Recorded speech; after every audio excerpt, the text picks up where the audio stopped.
Bearcat Bounce Podcast, back at it again. Happy Monday, guys. It's a tough Monday.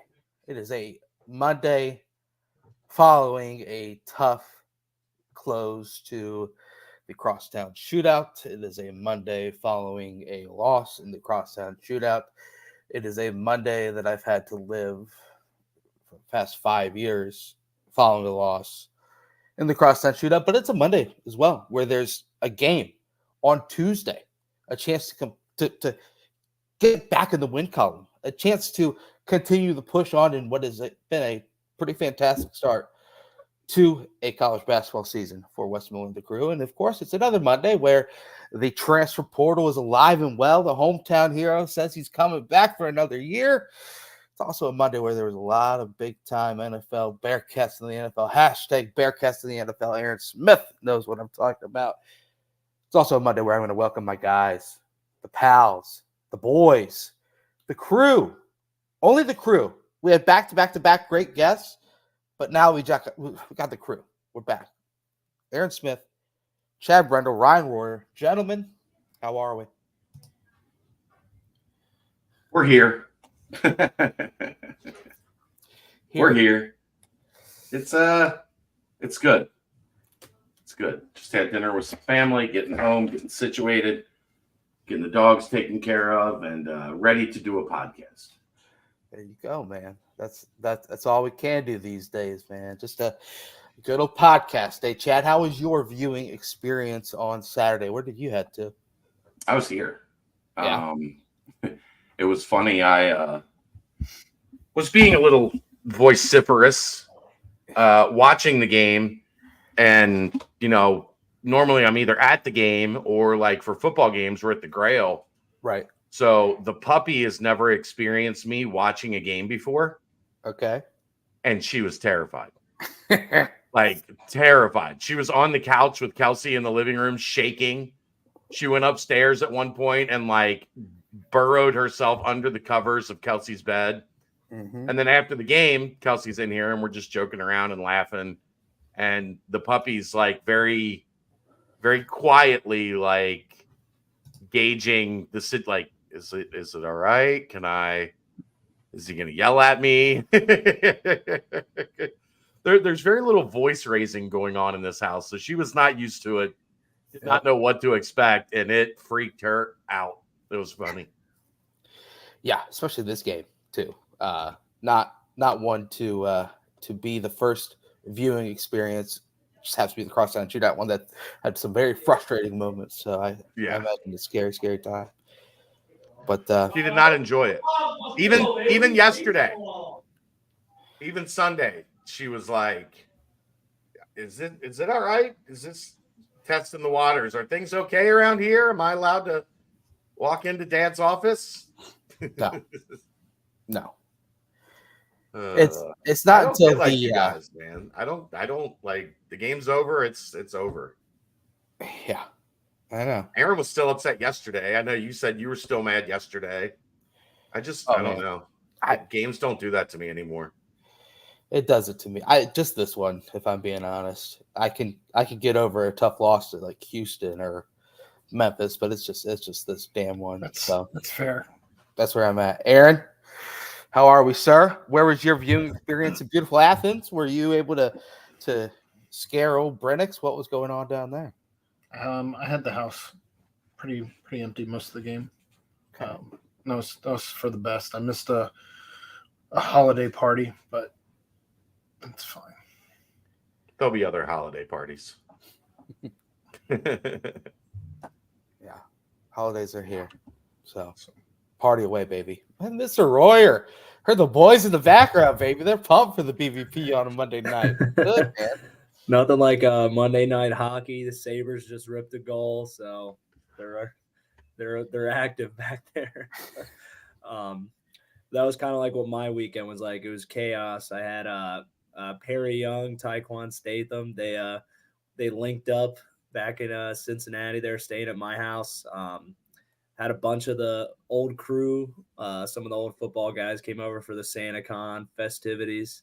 You had Will Huber in the building, Bolden in the building, Perry, Taekwon, Ty Sponseller, Bryce Burton, all household names in the Bearcat universe. But then Saturday night, our boy Alec Pierce took the old Jefferson House roommates out to a nice dinner in OTR. Took the tab like a boss. So it was a fun. I mean, he ain't making that kind of money. Yeah, me and Bird on the table eating all we can. I don't know how he. That's why it was OTR and not Ruby's. Like, I mean, you notice it was OTR. It's fine. We went to 5 on Vine. It was really good. Shout out 5 on Vine. Great food, great service. Never had it. What kind of grub? It's kind of like it's not like a steakhouse, but it serves like steakhouse quality steak. It kind of gives like an in-between steakhouse and just kind of like nicer restaurant vibe. Okay. It's good. It's newer too. It's like right on Vine Street in the middle of OTR. Good environment, good vibe to it. It's cool. I recommend it. But then went to the game with all the Jefferson boys. We went to the game on Sunday. Got to see Alec and the legend, Mr. and Mrs. Pierce. Hey, the shout best out. Parents. Hey, Mrs. Pierce is awesome. Greg, Friend of the he's show. all right. He's all right. Greg's all right. He is. He could be cool sometimes, but sometimes I don't know. Yeah, it was a solid weekend. Besides that game on Saturday, I was very shocked at the result. Didn't do much watching of it, I have to be honest, with all that chaos going on. We went straight from the SantaCon straight to the dinner, and as you can imagine, what kind of preparation a lot of us were doing. I'm about to say, how lit was that dinner? Turn it up a notch. It was, we can't do anything crazy. Alec has a game the next day, but right. It was still a good time, but the boys definitely had to shake off some. Thrills of before. So, question though, did you wear your SantaCon outfit to dinner? Do you remember what I showed you guys what I was wearing last week? Oh yeah, yeah. That thing was not going in the nice restaurant. We had to do a change, and you're getting rained on the whole time. You're soaking wet, and had to go home, hop in the Uber, change, shower, all that, and try to make it to dinner. And with a couple drinks in you, it makes it a little more difficult. Oh yeah, we made it. Boom, baby. There was no crosstown on in the background during SantaCon. I imagine. Well, it was a nightmare. Like I went into Holy Grail, and I was like, all right, you are not getting a drink here. So then what you can do is, I've discovered, you just go to this, they put in a little corner store down there right by the Ruth Chris, and you can go buy like packs of beer. So I just went and bought like a 12-pack of Busch Light, just stood outside the gate, just chilled. But then I like walked away and for 5 seconds, and someone stole like the whole case. No. Someone just walked away with it. So I was like, all right, whatever. It was probably Santa. Yeah, it was. Santa was somebody in a Santa suit stole Royer's. No, it had to have been the Grinch, man. It had to have been the Grinch. It might have been the Grinch. Ryan, I called Jimmy that owns the Grail a couple weeks ago, and I was like, watch party for the shootout? He was like, SantaCon. I was like, oh, no. Nope. Not doing that. It was the worst I've ever seen it. I don't like what. Depends on what you determine as the worst. For them, it had to be probably the best they've ever seen it. Right. And it was raining too. Maybe that's why, because people were probably packing Everybody's in. Inside, but even before it started raining, I was like, holy shit, I've never seen it like this. It was fun, though. Pretty warm out though. Yeah. Yesterday was not warm. I was up in the 300s watching the Bengals Colts game, getting hailed on. So that'll do it. I was trying to set a record for most beers drank in one game. That it was cold, and you need to get that blanket. What's that? What'd you get to? Man, well, counting the tailgate, we were counting. It was hitting near 20, by last call. You're crazy, man. So it was fun though. Absolutely fun. Yeah. But I tell you what, man, it was after poor Saturday night. I just get so angry and I turn into a mute and I just drove all the way to Indy just to turn right back around at 8:30 a.m. and head back to Cincy the next morning. But, Wait, why? oh, dude, He's not smart. He had somewhere to sleep. I'm just mad, man. I was just not in a good mood. You drove home? After the Bearcat game on Saturday, yeah. Holy shit. That's what happens to me, man. I just Just if the gotta let vibes it are out, off, I'm man. like, I'm out of here. You just gotta start screaming until you can't breathe, and then you'll probably feel a little better. Right. Let out the demons. You don't have to get in the car, put the miles on there. Speaking of miles, Well, hey, why don't you man. take us right into Well, the shout out? the second you put on more and more miles, I'll tell you what, I'm gonna have to call my boy Danco Joe over at Danco Transmission and Auto Care. Tell him I need that oil change. You know, tell him Ted Karras sent you. Tell him Ryan Royer sent you. Tell him Alec Pierce sent you. Which, by the way, the Colts were laying into the return of Alec Pierce. They posted first a tweet with his picture on it, and then they had him with the walk-in. They said the return.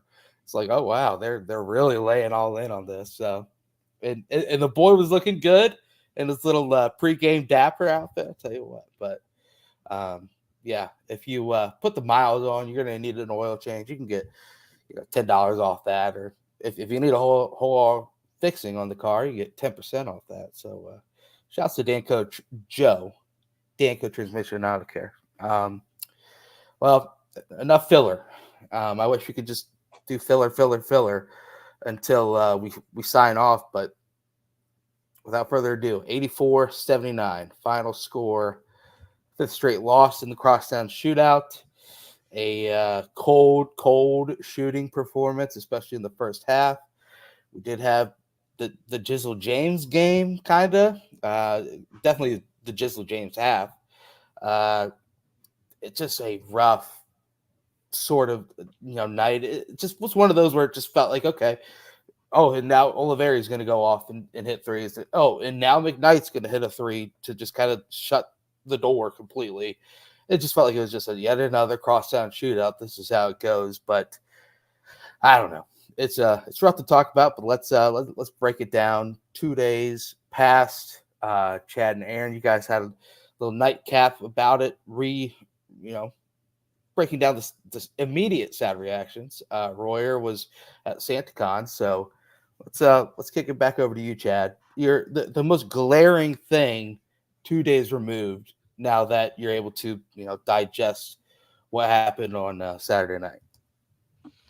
They didn't play well enough. I mean, there were stretches. It just wasn't extended. Like there were stretches where they looked really good, but there were too many, like we talked about on Saturday night. Like the thing for me is, one, if you continue, and how many years have we talked about this? If you continue to play, most of the game down 6-8 points or whatever, you're gonna struggle to win the game. It was 16-8 before the second media timeout. What did we talk about? 8x every year is up 8 to 10 points by the second media timeout, and they were again this year. And then you come out of that second media timeout, you get the only bucket of the game from CMOS, a layup by Jizzel, a three by Jizzel, and all of a sudden it's 18-17. Okay, like you stabilized, you erased that deficit. Now let's go. Mm-hmm. Boom. Next thing you know, you're down 8. It was 18-17 with 10-10 left in the half. It was 25-17 with 7:26 left in the half. And it pretty much, they got it back to 3 at one point. Jizzel again kind of carried the load. Got it back to 3, and then they went into halftime down 8. So you spent almost the entirety of the first half down 8 points. You come out in the second half. Okay. Layup by Newman. Layup by Day. 3 by Victor. Layup by Newman. Layup by Day. It's 40-38. Locken catches an alley-oop, 40-40. You take the lead. Odie gets the dunk. You go up 43-40 with 15:41 remaining in the second half. So in the first 4 minutes and 19 seconds, you erase that 8-point deficit. You go up by 3. And with 11:24 left in the game, X is up 10 on an Olivari 3. So another 4-minute stretch where, you did exactly what you needed to do. You got it to where you wanted to get it, and you couldn't hold it. And then Newman hits a 3. Vic hits a jumper. It's down to 5. Boom. And another minute and a half, it's back up to 8. And it just kind of, they got their biggest lead with 7:46 to go, or 6:27 to go. They go up by 12. Mm-hmm. Get it back to 4. And then next thing you know, everything just kind of goes to hell. You get Newman gets the 2 free throws to cut it to 4 with 2:01 to go. And that's when McKnight hits the 3. Cincinnati tried to. There's been a lot of talk about this possession on the board. Defensively, they go for the trap. And because they go for the trap, Vic ended up on McKnight. I thought, and I'll be curious I generally don't call people after losses to ask about semantics because they don't want to talk to you. But I thought there was a point Vic could have switched back. The ball had kind of stopped at the top of the key and things had kind of reset for a second.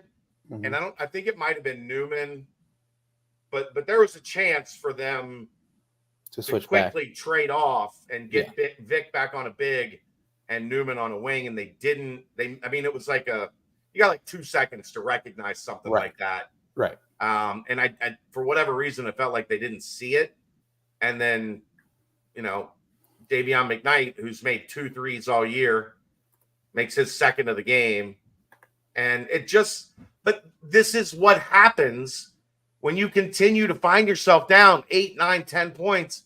Yeah, is that you're always scratching and clawing, and you're never in that driver's seat. And it's been happening in the shootout. Like, if you want to really get into the nuts and bolts of why Cincinnati has failed to win the shootout, it's kind of the football conversation that we had. There have been very few minutes over these last 5 games where Cincinnati's been playing with a lead, much less a 6, 7, 8 point lead. Right. They haven't been playing with a 1 point lead in any of these games. And it's just not a sustainable way to play basketball. Like, that's where you're going to kill yourself. It's every time. Bring it back. Whoop. Next thing you know, 3-minute stretch, the lead's back to 8. Work to get it back. Zoop, 3-minute stretch, the lead's back to 8. It just, you have to, until they figure out a way to not be down by a touchdown at the second media timeout, they're going to be in trouble and they're going to struggle to win this game. Yeah, going back to that defensive possession real fast. You're able to chip away at the lead that Xavier built up at that point. 12, you get it all the way back down to 4. All the way back to 4, and then you decide during that timeout to make that defensive change where they took Aziz out, brought Odie in, had it be a little bit more of like I think they rushed the ball handler the second he crossed the half court line, blitzed him, and then after that, I think it's just causing havoc, recovering this, that, and the other. But I think West was fine with McKnight being the one to take that 3. I don't know, but that's not the problem. The problem is because it was Vic, he got a wide open step in 3 because Vic has to help a little bit more towards the rim because he's your rim protection. If you have a Newman on him, Newman doesn't have to leave the guy on the perimeter. Yeah. Right. So I just thought there was a second, and you can see one's on just to the left of the key. McKnight's on just to the right of the key. And if they just quickly X'd where, they just switched real quick right there, they could have made it happen. But I don't know if they didn't see it. And by the time they did see it, it was too late or what the case may be. But they just didn't switch back, which I think is what cost them that space where they got a wide open rhythm 3, even though the guy's a bad shooter, You can't keep giving up wide open rhythm threes. They're going to knock them down more often than not. Yeah, I agree. And I mean, we'll dive in a little bit more to the whole Oliveri second half craziness and a little bit more of that. But Aaron, I just want your general observation up to 2 days removed now of the game. Just tired of losing to Xavier. Just Yeah. figure this shit out. It can't be that hard to win a game at this place. Like this team wasn't a team that was better than Cincinnati. It's not a team that I would say is necessarily better coached. I think that's probably even. Is it a tough atmosphere? Sure, they get up for this game, but it's not the most deafening arena in all of this great land. Like I just don't understand how this program struggles so much. And I know people are calling for just take it off the schedule. It's not even a rivalry. What are you talking about? Stop. I don't know. Just figure out how to win.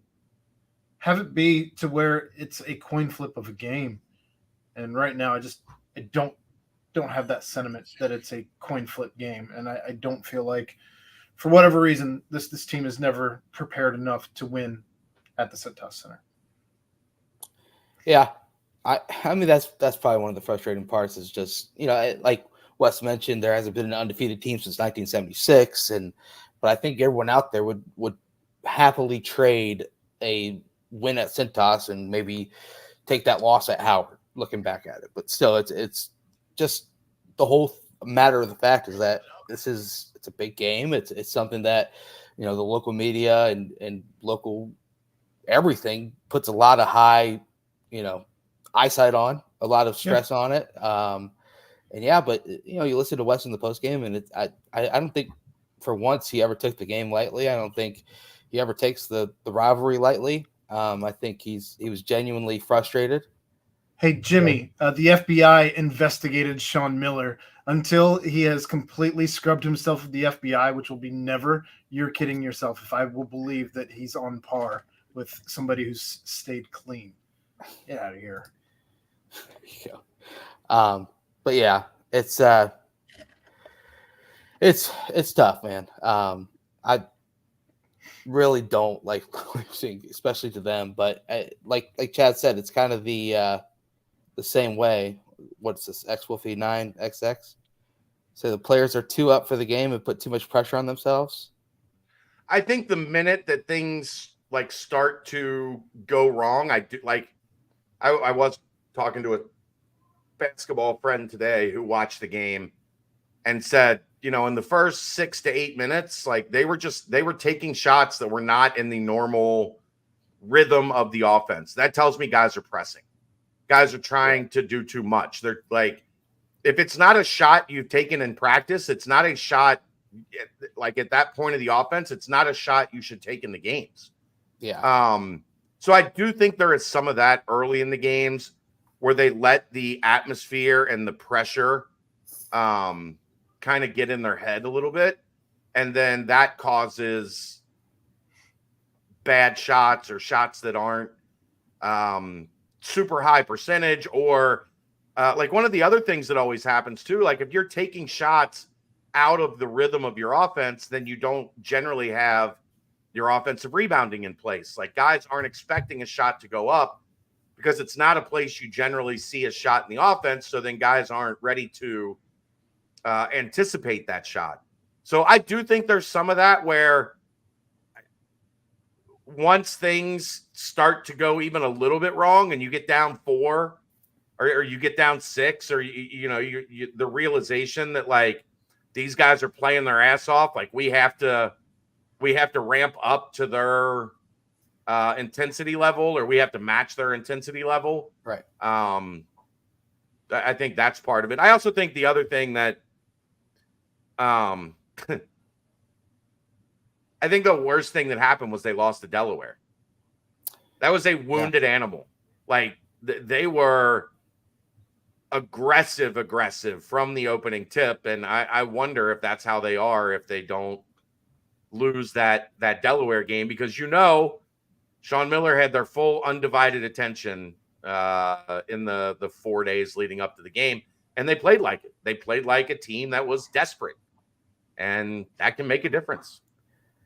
Yeah, I mean, they mentioned the different, players only meetings that they had, and the whole talk coming into the game was how Oliveri in the Delaware post-game press conference talked about how he, there's no leader on the team, and talked about it just felt like there was some sort of a disconnect and this, that, and the other, and then all of a sudden you do see, looks like organically the leader started showing. Everyone played confidently. I thought there wasn't a moment out on the court where Xavier players were necessarily playing with, passive.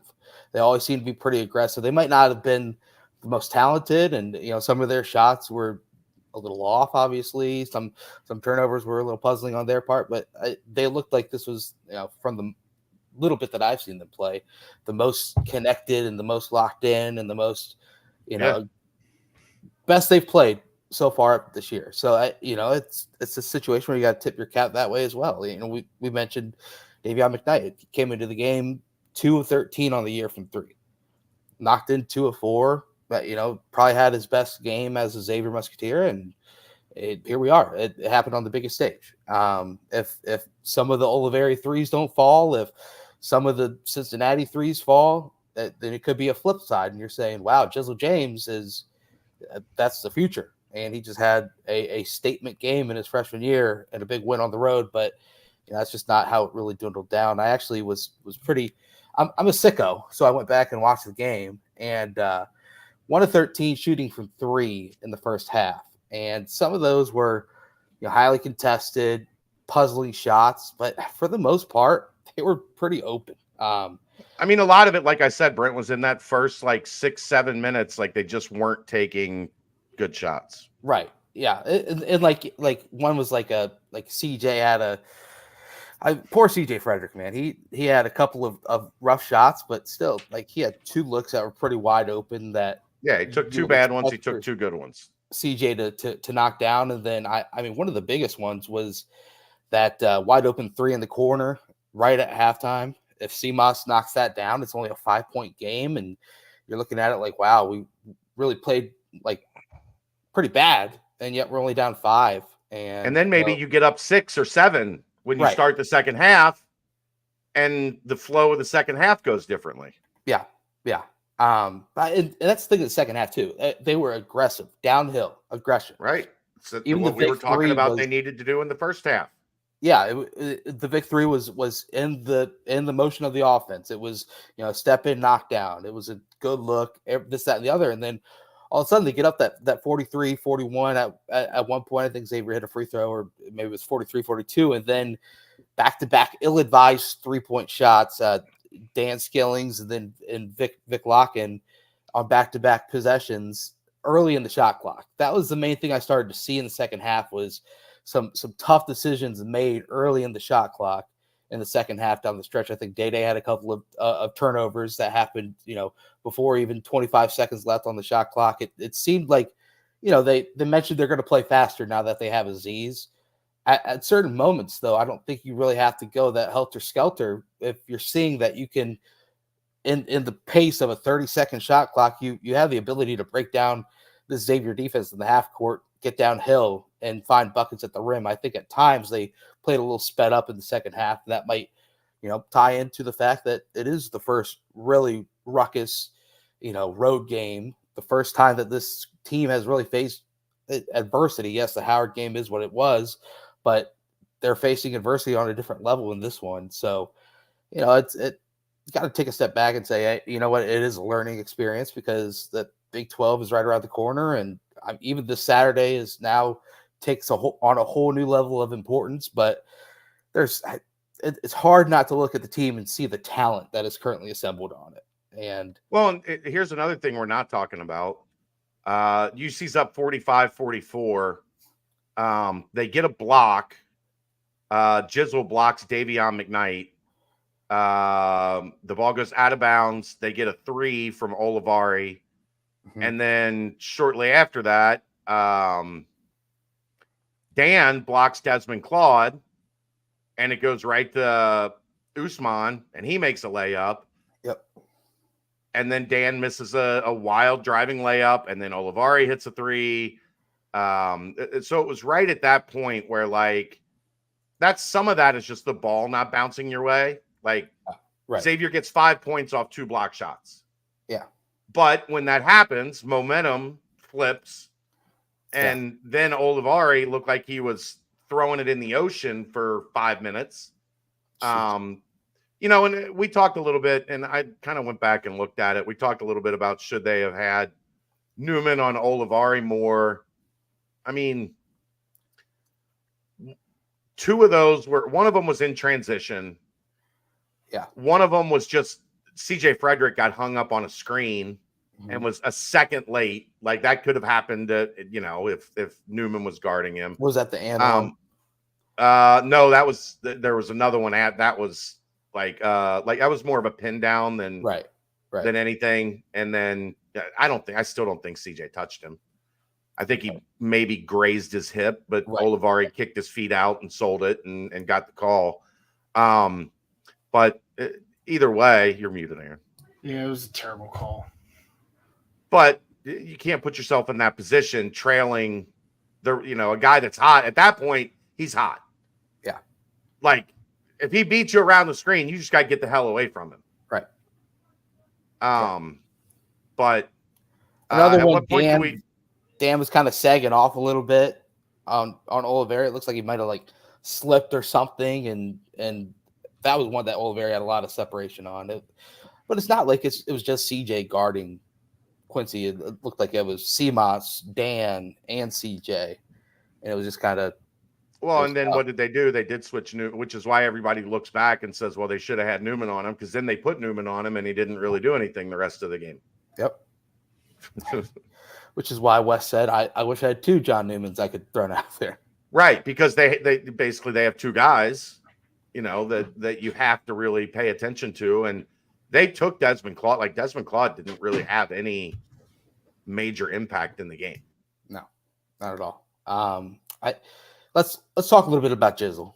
But also, real quick, we'll get to Jizzel in just a second. But I also want to say, like, here's the other difference in the game. When I say Desmond Claude didn't really have any impact in the game, like, he was 5 of 15. It was 0 of 3 from 3. It was 1 of 3 from the free throw line. Yeah. But he had 11 points. If CMOS, Dan, or CJ just had an off night and had 5-6 points each, Cincinnati wins the game. I mean, or one of them has 11. Like, right. I was literally just about to say that you can't have all 3 of those guys go that cold. Because, like, CMOS 1 for 9, CJ 0 for 4, Dan 1 for 7. You need 2 of them. You'd expect between the 3 of them to be at least what, on a bad night, 20 points from the 3 of them combined. And that's a bad night for at least 15, 16, 7, somewhere between 15 and 20. But all 3 of them combined for 4. Yeah, and those are the kind of guys that I was thinking were gonna, like, step up and, like, have like 11, 12 plus. This is the benefit of the depth that we talk about, where other guys did step up, but you needed those guys not to be terrible. If they're just bad, the entire flow of the game, the entire outlook of the game is different. But instead, none of them could do anything. They didn't provide anything throughout the game. Go ahead to Jizzel now. Sorry. I just wanted to, like, make that point of, like, Desmond Claude wasn't good, but his 11, if he'd have had 0, guess what? It's a different looking game. Yeah. I mean, you can add Usman in there too. Like, it just seemed like he had probably his best game as a Xavier Musketeer too. He wasn't in foul trouble. Double, yeah. He ended up with 4 fouls, but a lot of this came like as the game was wearing on. It was never truly a foul trouble situation, but it seemed like it was a situation where when we had numerous players have off nights, each one of their players that were, obviously Olivari is their star along with Claude, but the second that you have other players chipping in, and even Sashiani, or however you say his name. That's about normal for him, what he Right. did. Right, but it just still seemed like he was like right place, right time, like you were mentioning. Kind of had a couple of Well, yeah, they had the one that putbacks. got knocked away, and he just grabbed and flung it in for a Right. 3-point play. Exactly. It just things that just didn't go the way. It's frustrating. You got to make your own luck, and they didn't. No, at all. Not at all. And Vic, man, the first half was just wild. Very uncharacteristic of Vic in that first half. In the second half, we saw him just locked in, super aggressive, hitting the cracks the boards hard, knocking down that little floater in the lane. It's got to put the two halves together. But man, I couldn't imagine what the score would have been at halftime if one Jizzel James was not present. But he did what I think every fan, or I'm sure the coaching staff too, was saying: get downhill. Look what Delaware's guard did against Xavier on Tuesday night. Just got downhill, made things happen, made plays, and Jizzel was completely locked in. Just thoughts on Jizzel's game, man. He's starting to show. Well, first off, it was good to see him kind of go off a little bit when on the Xavier side was another point guard that the Bearcats were in on for a while. So good to see the Jizzel kind of show that there. But as far as just is this the next evolution, is seeing the fact that, hey, Jizzle's really calmed down. He's playing really well, especially in the first half. Second half, Day had the same downhill drives, but it seemed like this is a game that Jizzle's going to look back on as a real boost heading into the close of the out of conference, and then of course heading into Big 12 play. He had a great stretch in the first half, and it was at a much needed time because Day was in foul trouble. We always talk about like the reason that guys step up in their career is because opportunity presents itself and they snatch it. And the opportunity presented itself, and he did exactly what they were not doing. Yeah. In that first half, he was the one guy that was like, I'm getting to the bucket and putting the ball in the basket. And he did it over and over and over. I'm still wondering how much like that fall at the end of the first half impacted him in the second half, because he didn't look like he had the same bounce when he was on the floor in the second half. One of those like back of your mind type things. Or Xavier also went into the locker room at halftime and said, do not let him get downhill on us. Oh, yeah. And then you saw second half, Day. Like he was getting downhill at will. But and then, as I mentioned, a couple of tough turnovers as well. One was it was a late drive and then, bounced off his leg out of bounds. Another was like a drive and kick looking for Seamas. That was terrible. Like there was no chance he could have completed that pass to anyone. Yeah. Unless you were a Xavier student sitting in the third row. Right. They were wide open. He hit them in stride. They were. Perfect. Touchdown, Musketeers. But yeah, it just seems like that's a scenario where more game time, more, reps, I guess, will get Day in situations where you don't make those type of plays. But he was sensational in the second half. Oh yeah, he was really great. good. He was great. Yeah, his ability to blow by the defender, and then like kind of get a layup in before the defense is able to help it's next level. Like he knows how to put the English on and get it up on the glass quick. It's very impressive to see when he gets downhill like that. I don't know.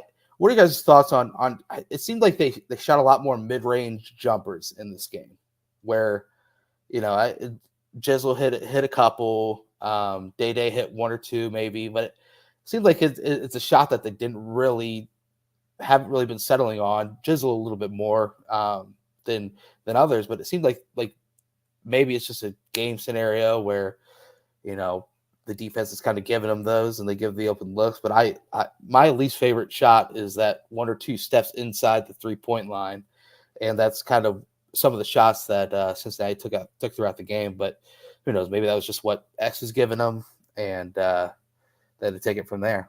Who knows? I'd have to see a shot chart. I don't recall too many of those. Yeah.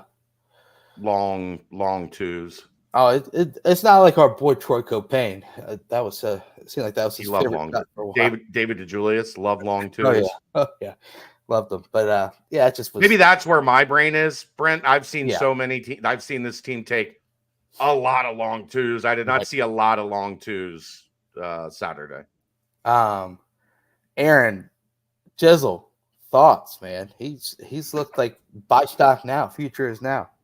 I've made my thoughts pretty well known. So, if you want to hear some of that, you can go back and listen to Yell at Aaron. the nightcap, because God forbid anybody disagrees with Chad. But Aaron, okay, you really want to do this, dude? Let's look at the first 4 minutes of the second half. Who was the catalyst on why Cincinnati? I'm not took the doing lead? this. I'm not doing this. No, you want to take a shot? just- Fuck you. You want to take a shot? Then let's do it. Man. Settle down. Come on. You want to Settle take a shot? down. Let's do it. Who was the Just- best player in the first 5 minutes of the second half when they took the lead? Just saying Answer the nobody. question. Just saying nobody Answer the can question. disagree with Chad. So Answer the question. Who was the best Just player for saying. Cincinnati in the start I'm of the not doing second this half again. when they took the lead? I'm not doing this again. Anyway, Okay, then don't take a so shot. My thoughts are pretty well known. It was Day Thomas, the best player at the start of the second half. Well, the best player from the first half didn't get to really play in the second half. So He did. He played 8 minutes. He scored 2 not points. enough. So, do you guys think that we'll start to see the evolution of them both on the court at the same time? So I think that is going to be dependent on if Day can pick up playing the two quickly. Yeah. I don't think you want to teach Jizzel another position, Right. as he's just now starting to vibe and really feel good in the point guard role. I don't know that you want to force, okay, now we're going to, because that is an entirely different spot when you're playing off the ball.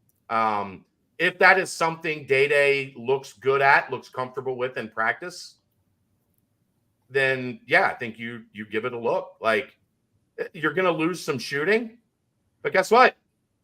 They were like 3 of 20 until the final 30 seconds. So sacrifice some shooting and attack. Would you have to have CJ on at the 3, the wing with that lineup? Because yeah, you're going to be pretty congested if they see, okay, well, Day, Jizzel, Dan, probably don't want to have Seamox out there because he'll have to be the primary ball handler to spell one of the two of them. Yeah, I don't think it's something you're going to want to do for extended 18 minutes a game. Right. Like 6-8 minutes a game. You give it a look. 4 minute, like a 2 minute, 3 minute stretch in each half. You give it a look, and then that does allow you to kind of get their minute counts up a little bit. Mm-hmm. So I think it's something you have to like experiment with in practice and see what it looks like. Because I do think, they would be a load to try to stop if they're both being aggressive.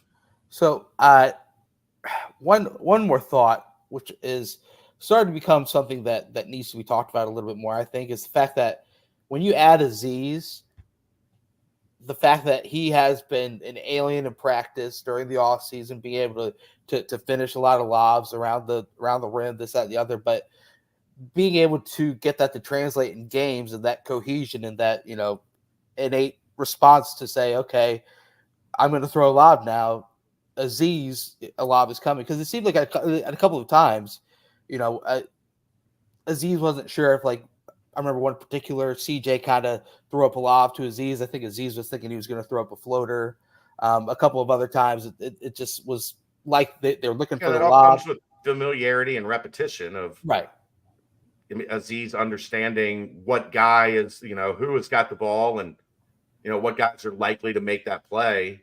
Not there yet. Yeah.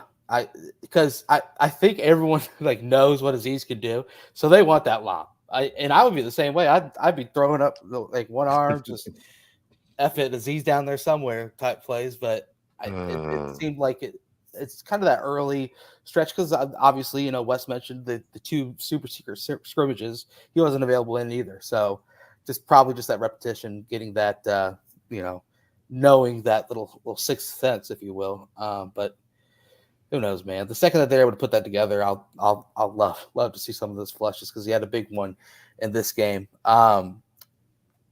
Last thing is the fact that what was I going to talk about here? But it's the whole I don't know. the whole next step now is obviously how do you bounce back and respond after a loss? Well, let's talk about Skillings first, real fast.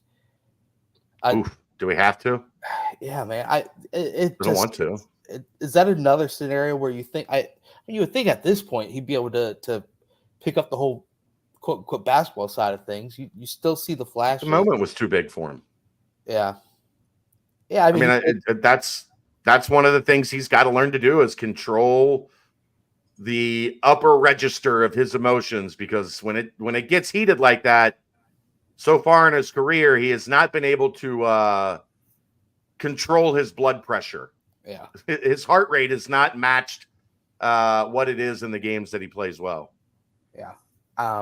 It's kind of he played 5 minutes in last year's shootout. I think Josh Reed played more minutes than him. It looked like Wes was really trying to get Dan locked in, because I don't know if in those games the approach needs to be like, all right, let's use your physical traits to just try and just lock down someone defensively. And if you pick up a foul or this, that, and the other, then so be it. But offensively, both of his threes were pretty rough. That one drive that you mentioned where he kind of just threw it up.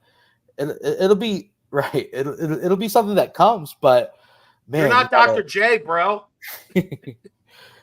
We got to hope that we see it, because I mean, he flashed. And what was he trying to do on that play? I don't know if it was like an alley-oop to Vic, or if he was trying to. It was like he was trying to do an up and under, and then he was on the other side. And then he stopped, and they tried to go up. Like, what are you doing, Dan? We all see it though. Just the physical traits are there, man. His rebounding is something that carries over from game to game.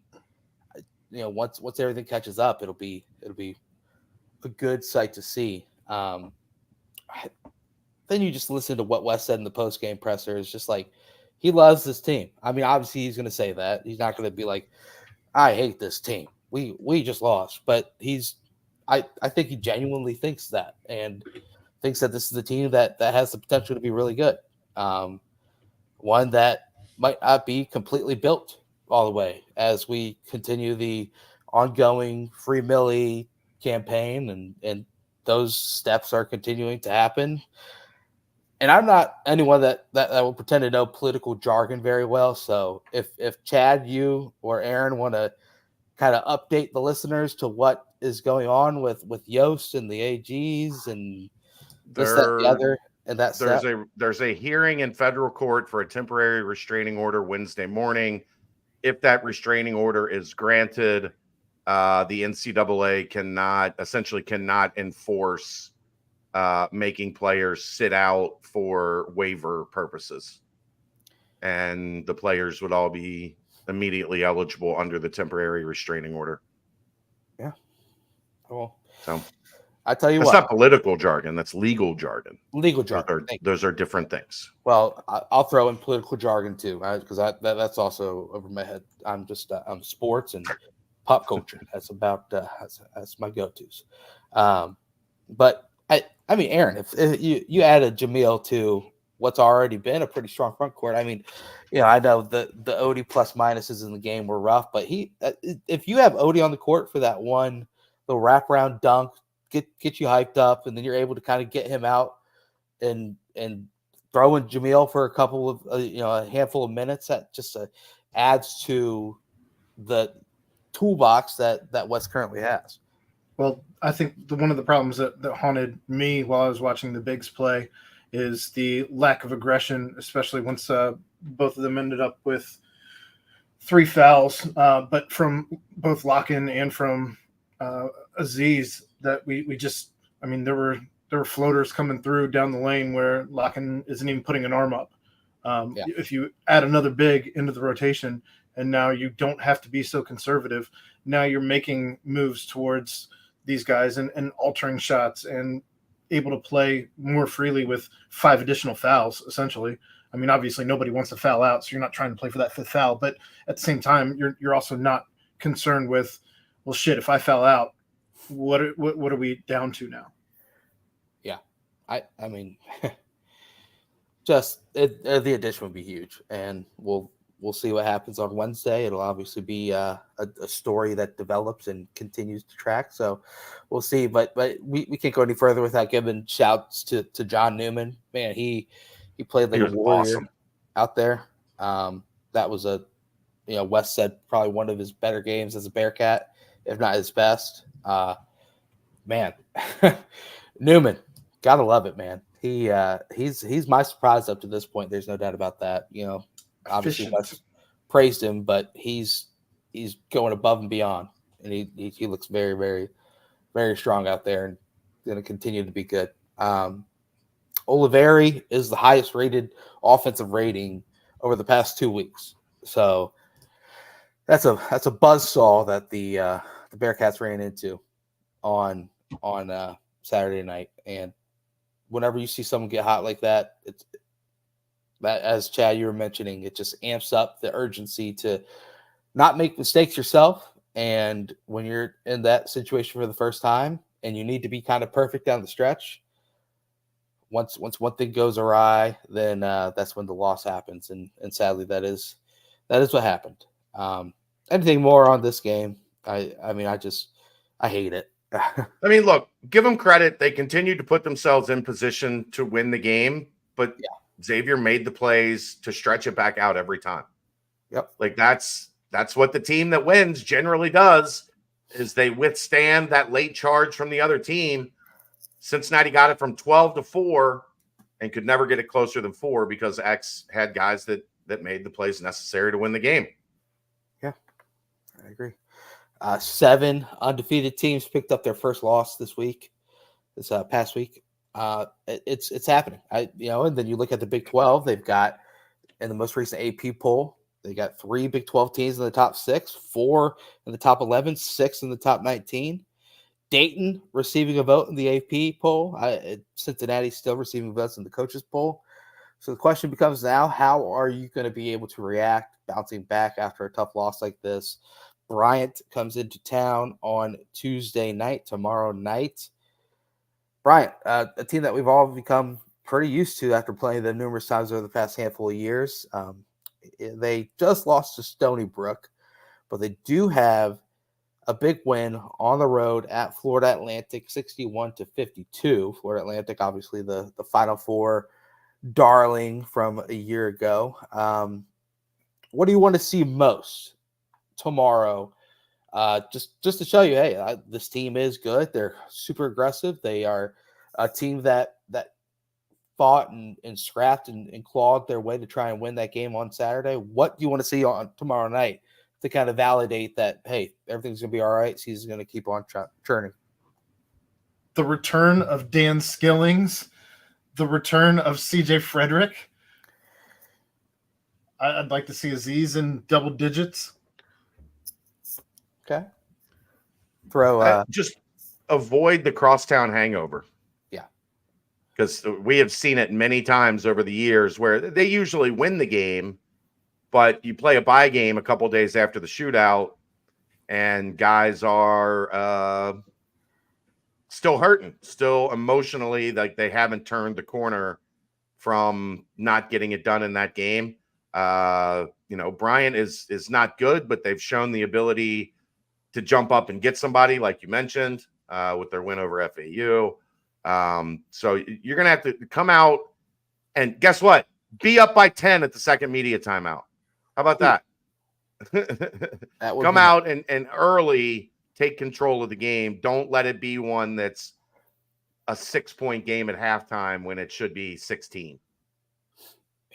Yeah, I definitely don't want a repeat of 2020 when the old fighting toothpaste Colgate came to Fifth Third Arena following the crosstown shootout loss. Do not want that to happen again. But yeah, I did want to get to one other thing about the shootout. Yeah. This whole they lost because the schedule wasn't tough enough before the shootout. Let's go to 2019-2020. They played Ohio State that season before the shootout, and they lost the shootout. The next season, they played. Oh, that was COVID. So Xavier was actually the second game that year because all of November got wiped out. The next season, they played Georgia, Illinois, and Arkansas before Xavier, and they lost the shootout by 20. Last year, they played Arizona and Ohio State. Technically, they played a high major team in Louisville, but that was one of the worst low majors of all time last year. So it doesn't matter, folks. It doesn't. I mean, sure. Would it have been nice to have another high major game in there? Sure. But they played plenty of high major games before the shootout and still managed to lose the shootout. That's not why it's happening. It's happening because they're not playing well enough to win the game.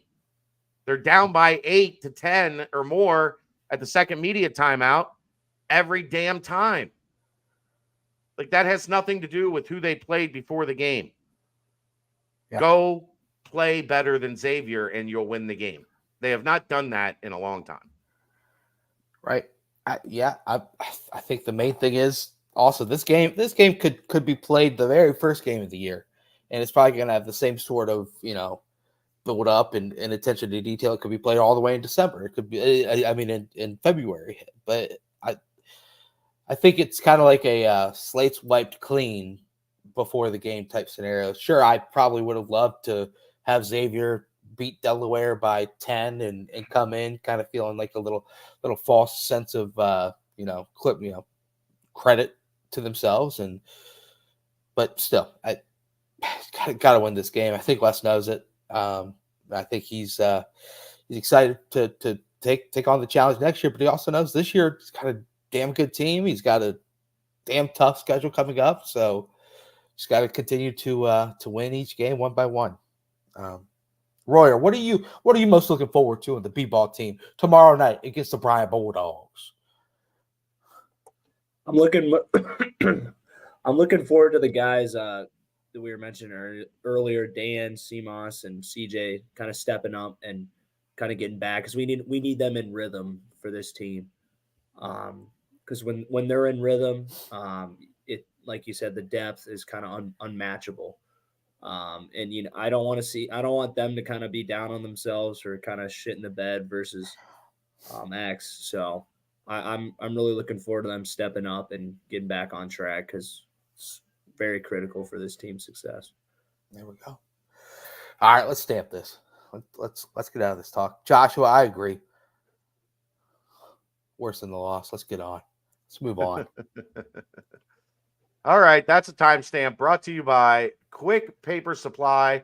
They're your local and family-owned restaurant supply company. For all your non-food products, they service over 150 restaurants weekly with low minimum next-day deliveries. They provide a wide range of food service products, from to-go containers, cups, custom-printed products, eco-friendly, and much more. They also have cleaning and restroom supplies for all your janitorial needs.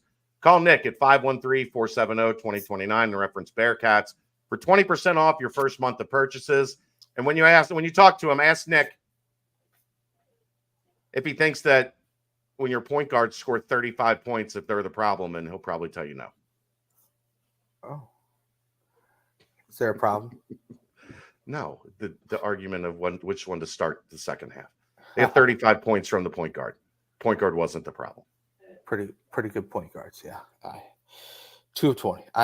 Whatever. Moving on. Since we last spoke, two additions out of the portal to the Bearcats. Quarterback Brendan Sorsby from Indiana, the Hoosiers, Bloomington, Indiana. A lot of years of my life there. And, of course, Eastern Michigan. We got another goal happening in the background, Royer. I couldn't make out what it was. Eastern Michigan defensive end, Micah Coleman. Obviously, there's a lot of happenings going on in the portal. A handful of visitors from this past weekend, as well as going on this week.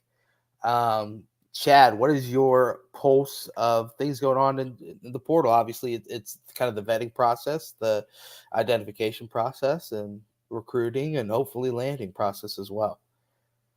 I mean, I think things are going well. The visits are going well. You're starting to see the importance of getting, like, in high school recruiting, like, you want to be that last visit, right? Yeah.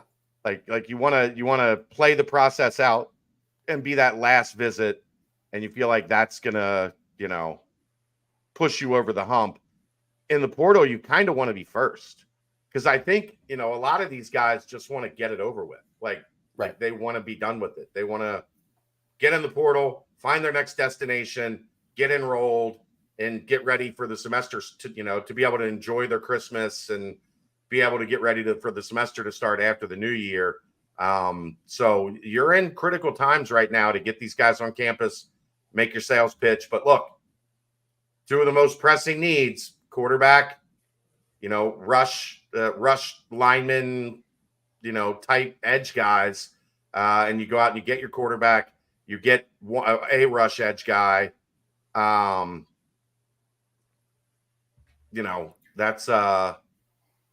That's a good start. Now you need to go get some defensive backs. I think that right now is probably priority one, and potentially, get that number 2 wide receiver to go next to Xavier Henderson. Royer, quarterback position. Brendan Sorsby, Indiana, Big Ten experience. Obviously, Indiana's not going to be turning a bunch of heads with the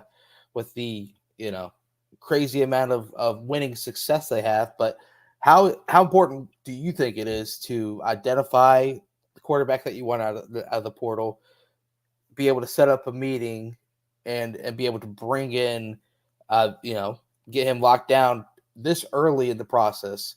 Because obviously it's good to get that locked down as quickly as possible. Your thoughts on Sorsby and the whole scenario now at quarterback for the Bearcats? I got to watch some tape, so I don't know a ton about him.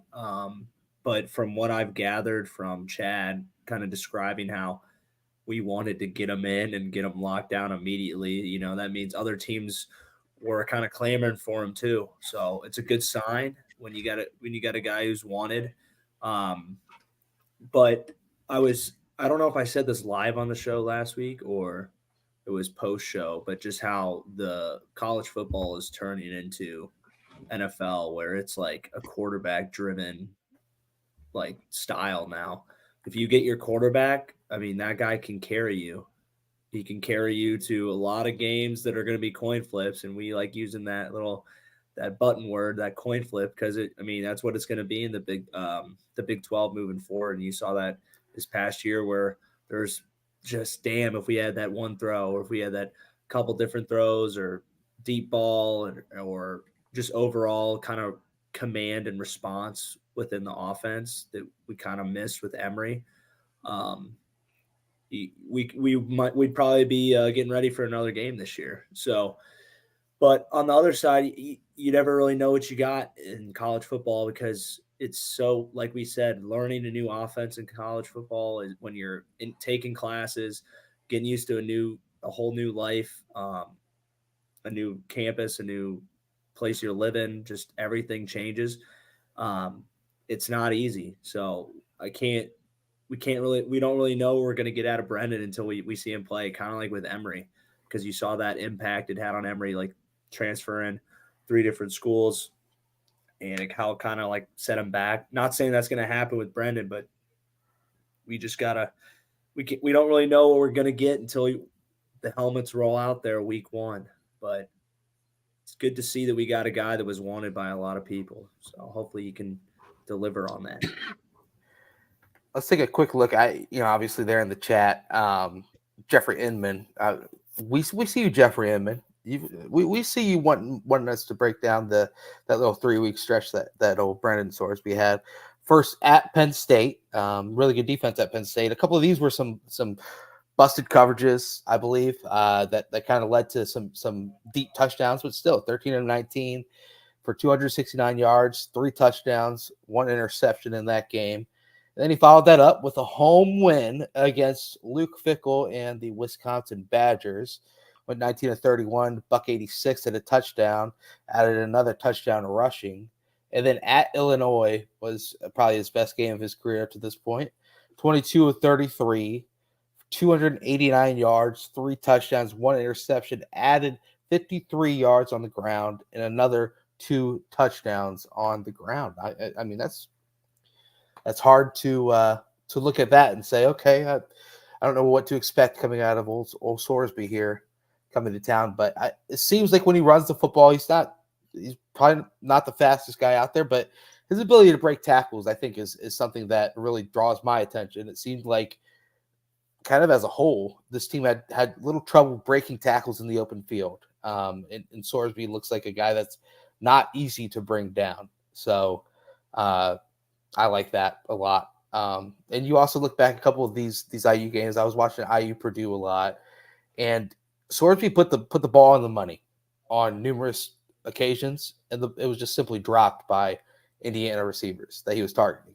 So those numbers, you also have to tie in the fact that, you know what, this is an IU team that didn't really have a good rushing attack. They're overall not very good. They're playing from behind a lot. They're having to go up different schemes because they're simply playing a team that outmatches them talent-wise. But still, I thought he had a couple of good games. He probably could have had even better numbers with some more talent around him. So I think it's important to get it locked down, though, especially now because he can go out and recruit on top of getting his portal situation out of the way.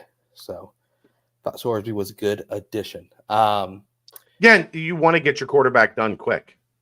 Like, you don't want to be kind of sitting here a week from now when there's not a whole lot left on the table, and what is left on the table is in a bidding war for $2 million. Like, you wanted to make it clear, like, okay, the portal is open. We went out, we had our target, we got our target, and we're ready to move on. I want to talk a little bit more about that, and I agree too.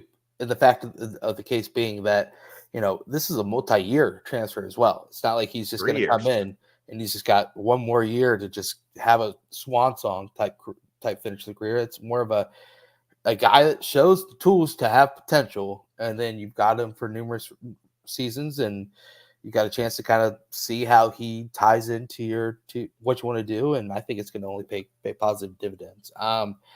Running back position, Ethan Wright entered the transfer portal. I think it was today, or it might have been yesterday, one of the two. But it seems like now that running back room is pretty thin.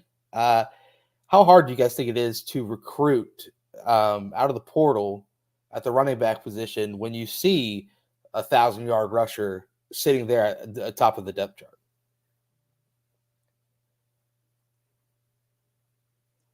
It's very hard. I mean, if you have the guys that are hitting the portal, they're entering it because they're like, hey, like, I want to go get my shot to prove something. Or guys that are like, I only have like 2 years left, so I got to win a job and have 2 solid years if I want to go play in the NFL. And you're not gonna attract those guys, really. You're not gonna attract the 1-year guys who are like, hey, I need to go. I want to go play at like either a bigger school and get better tape. And it's kind of hard to like bet on that when you're like the number 2. You're going to be the clear number 2.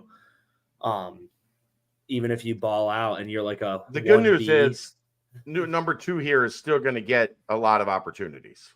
That's the good news. Yeah. But it won't they're going to run the ball a lot. Yeah. Yeah. It's just hard. You know, I wouldn't do Miles that. Montgomery didn't stay because he was going to be 1B. Like, yeah. So you got to convince somebody to come in. You don't want, and I wouldn't want accept to that role. Like if I was thinking of transferring in as a running back, like I honestly wouldn't. Like it would not be my first choice to come here. I think it'd be a tough sell. I guess you could say, I guess hey, if you want in to my get head 15 carries. I was just gonna say, if you're a home run hitter, if you're a guy who isn't going to get hawked at the end of a long run, that's how you can elevate yourself to be 1A. That's something that Corey has shown himself to not be capable of, is breaking that touchdown run, that 60-yard touchdown run. He's getting caught at somewhere in that 20-yard, 15-yard, 10-yard range. Yeah, that's fair. It's like, hey, best case scenario, you're gonna get 10 carries a game. But with how our O line's delivered, that could deliver anywhere from like 60 to like 90 yards if you're having a good day. But that's just really rare, and like that's not the kind of stats you're gonna attract talent with. Because it's free a agency. name that we've heard will be interesting, Ryan, is Evan Pryor from Ohio State. That's a guy that hasn't been on the field. So, like, he hasn't even had a chance, like, where Miles Montgomery's had a chance to, like, I got tape. That's going to make me valuable. A kid like Pryor, I think, missed 2 seasons due to injury, and he hasn't had a chance to get on the field at Ohio State. That's a situation where you can tell him, look, come in here, play behind Corey for a year. I think he's got 3 seasons of eligibility remaining. So, like, be the understudy and then be the guy. But this is a chance to, put on tape that, like, you're a guy that can get things done. And he was the number 2 all-purpose back in the country coming out of high school. So there's plenty of talent there. He is from North Carolina. Okay. Ironically enough. Satterfield. There you go. His neck of the woods. Yeah, that's, and depending on if he likes Ohio, it's just right down the road. So it's not too much of a turning your life upside down in terms of location. Plus, he also has familiarity with Zach Grant and some of the folks, Cass Simmons from Ohio State. So Nico. I don't know. I just throw Nico. Just throwing that out there is like that might be the type that you want to target, not necessarily a guy that's got a bunch of like aspirations already of like I'm ready to take that next step and be 1A, but like maybe I need to be a 1B and then move into that 1A role in a season. That might be a name to keep an eye on. Yeah. Well, great take. I also think because these names that you see entering the portal with running back that have gained 800 yards last year, gained 600 yards last year. I think it would be harder to lock down those kind of guys, but the guys like that you mentioned, Chad, and I believe he was on campus over the weekend. There are reports of him sending pictures and stuff, this, that, and the other from on campus. So it'll be exciting to see if they can't start to recruit him more and try and find that more of a niche, not necessarily someone that is looking for that lead back role, but it's going to come down to the pitch that the staff gives them and letting them know, listen, hey, yes, we are returning a 1,000-yard rusher, but we're also returning the offensive line that 1,000-yard rusher ran behind. Imagine what you can do. Everybody else in the running back room is pretty much gone. Yeah, exactly. so let's add up both Montgomery's rushes and also a big chunk of Emory's rushes and say we can give you all of those. How about that? So yeah, I think that'll be fun to watch. Royer, are you related to one Joe Royer? No, I'm not. I have ran into him a couple times up here, though. We've talked about it just to make sure. So no relation. Double checked, and there's nothing that's there. Yeah, there's nothing. It's that's convenient. Another connection there. Kendra winning, getting named as a All-American over and over again. That just shows proof to how talented he is going to be back on that offensive line. And then the news of the day as well, Evan Prater announcing his return next season. Chad, you've had high praise hoping that he can turn into that number 2 receiver opposite of Xavier Henderson if Henderson also returns. Yeah, I mean, I think there's definitely opportunity there for him to fill that role. I mean, I liked everything we saw from him in terms of when he got an opportunity. Yeah. He showed good hands. He showed good route running skills. He was competitive for the ball. Like, I feel like there is a lot there to work with. And now he's going to have an offseason to actually focus on it, because remember, he didn't participate in the spring because of his shoulder, and he didn't switch to wide receiver until the summer when they're doing a lot of stuff on air. Like, most of that stuff in the summer, Ryan, you're not even allowed to use a football, are you? No. Well, with the coaches, no. But right. When you're with the staff, you're not allowed to use football. Yeah, but I mean, honestly, though, the work we get in without the staff with the football is like basically the same shit. But I mean, it's work. What I'm saying is it's limited. Yeah. Oh, like, yeah. It's not like when real he switched practice. to wide receiver, it was limited. So now you're going to get a whole off season. You're going to get a full spring practice. You're going to get a full summer into camp. Let's see what Evan looks like. Look, if your number 2 is a 6'4" kid with good hands and good football IQ and can play, let him go out there and compete to win the job. If you got him and Xavier Henderson at your 1 and 2s, that's pretty damn good. And if they can go get somebody better than Evan or somebody on par with Evan to compete for that number 2 spot, and you've got Aaron Turner and Barry Jackson in the slot, like, I feel pretty good about where the wide receiver room is at. Might not be as deep as you want it to be. We felt decent about them last year. D. Wiggins just never became what we thought. Yeah. I think we had guys that could make the plays, and I just don't think the timing of Emory and them, like, it was never there. The play was happening at the same time. I don't argue. It was never there. We can agree with that. That's the fact too. It's like, not that Emory really ever seemed like he was pressing, but when things weren't clicking, you kind of felt that little, clock around everything around the program. It was like, okay, well, when are we going to move on from Emory, who's no longer going to be with the team next year? When with Sorsby, it's a situation where he is going to be with the team next year and the year after that. And so if he is able to go in and obviously win the quarterback competition, this, that, the other, then he's going to have the ability to grow in the system and, get better as each game comes along, knowing that he's got a future, not just, 1 year trying to go all out and perform the best he can. So that'd be exciting to watch. Chad, the visits, obviously you want to plug how they are on bcj.com, but seems like they're starting to really pinpoint some areas of need that they need. Well, the areas of need that don't need any pinpointing. We all know what they are. Right. They're getting guys at those areas to visit, and Keegan's been doing a great job keeping you updated in the portal visits thread. And then today they had a local blitz where they hit up 50+ high schools in greater Cincinnati.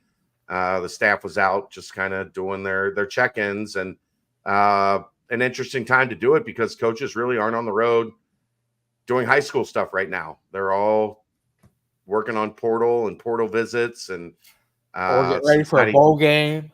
Yeah, Cincinnati took it in. Well, they're still working on portal more than they're working on a bowl game. I guarantee you that. Well, Cincinnati took a full day to kind of love up all the high school coaches. So a lot of people have been asking for that. There you go.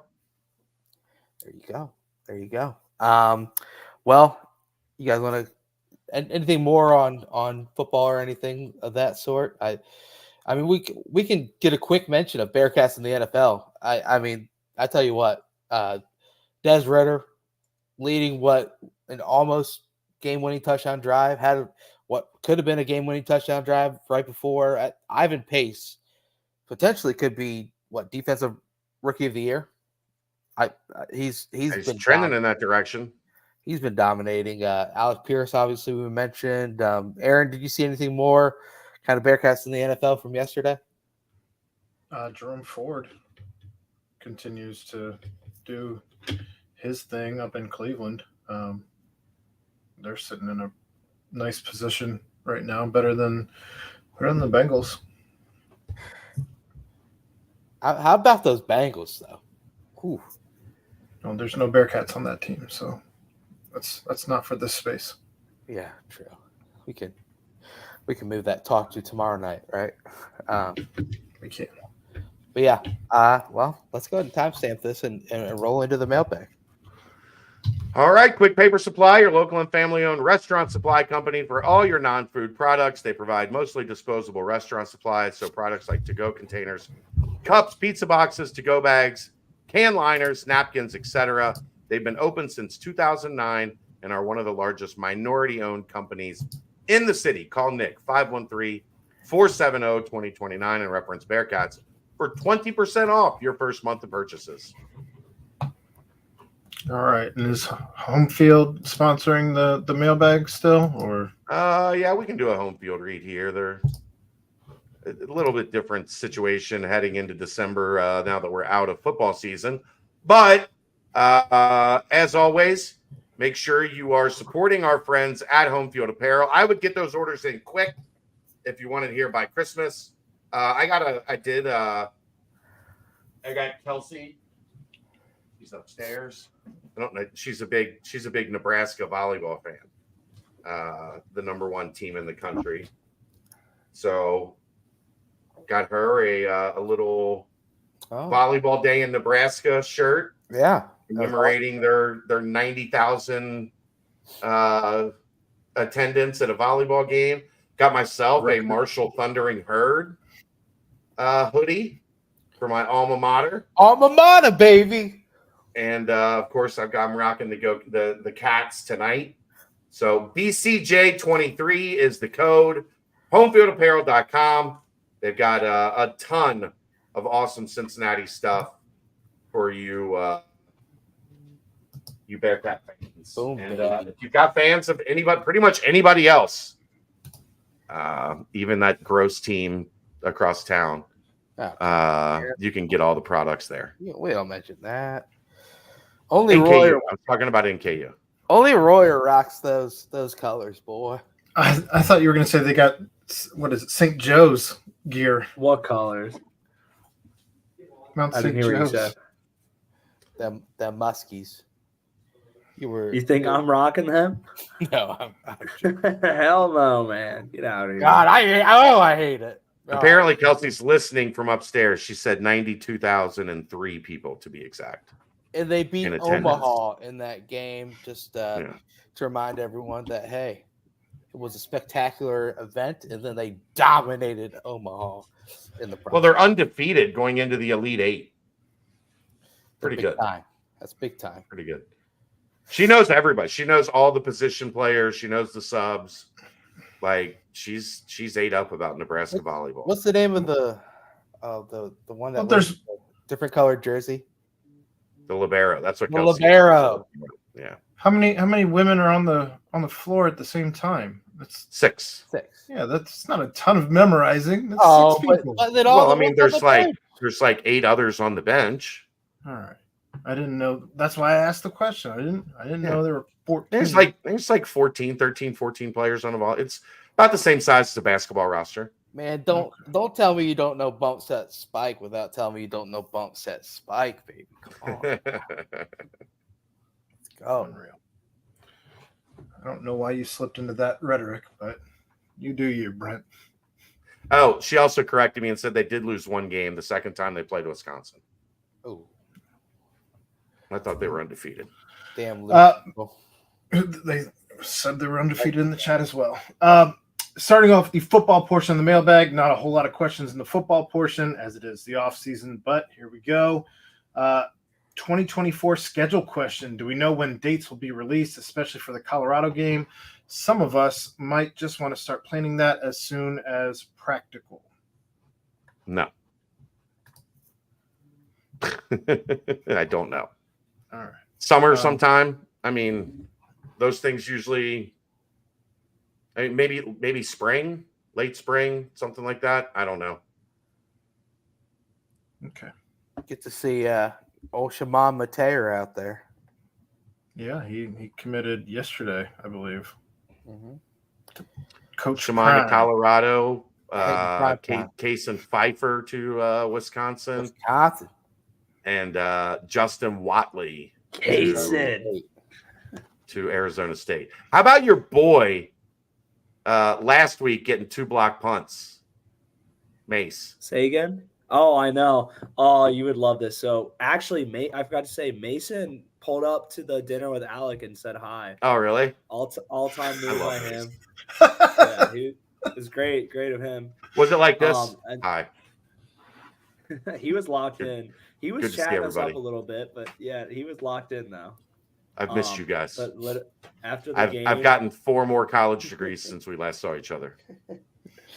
Oh, you'll like this, Chad. After the game comes up, and we're just kind of like, before Alec came out, he came up to us, and we all dapped him up, and he was like, "Yeah, tough game and whatnot." I'm like, "Yeah." I'm like, Peter, because that's what you call out when as the buff return man. Yeah. And he was like, "Yeah, no shit, bud." They actually even said that on the broadcast. They said those they said the exact same thing on the broadcast. They were like, "You got to yell out Peter." I was just trying to lighten him up a little. Hopefully he doesn't take well to those. I know. Maybe he'll know that I'm just kidding because I love him. He knows. He just doesn't care. What's his lightening up look like though? He'll grin. At some point in time, every night he goes home and his wife takes the battery out of his back, plugs it into the charger. Time for rest. Look, I give him a hard time, but I love that dude. He's the best. Great man, great coach. I mean, great mind, dude. He's succeeded everywhere he's been. Like, he's going to make millions of dollars as a special teams coordinator in the NFL. Yeah, I mean, dude, that punt thing.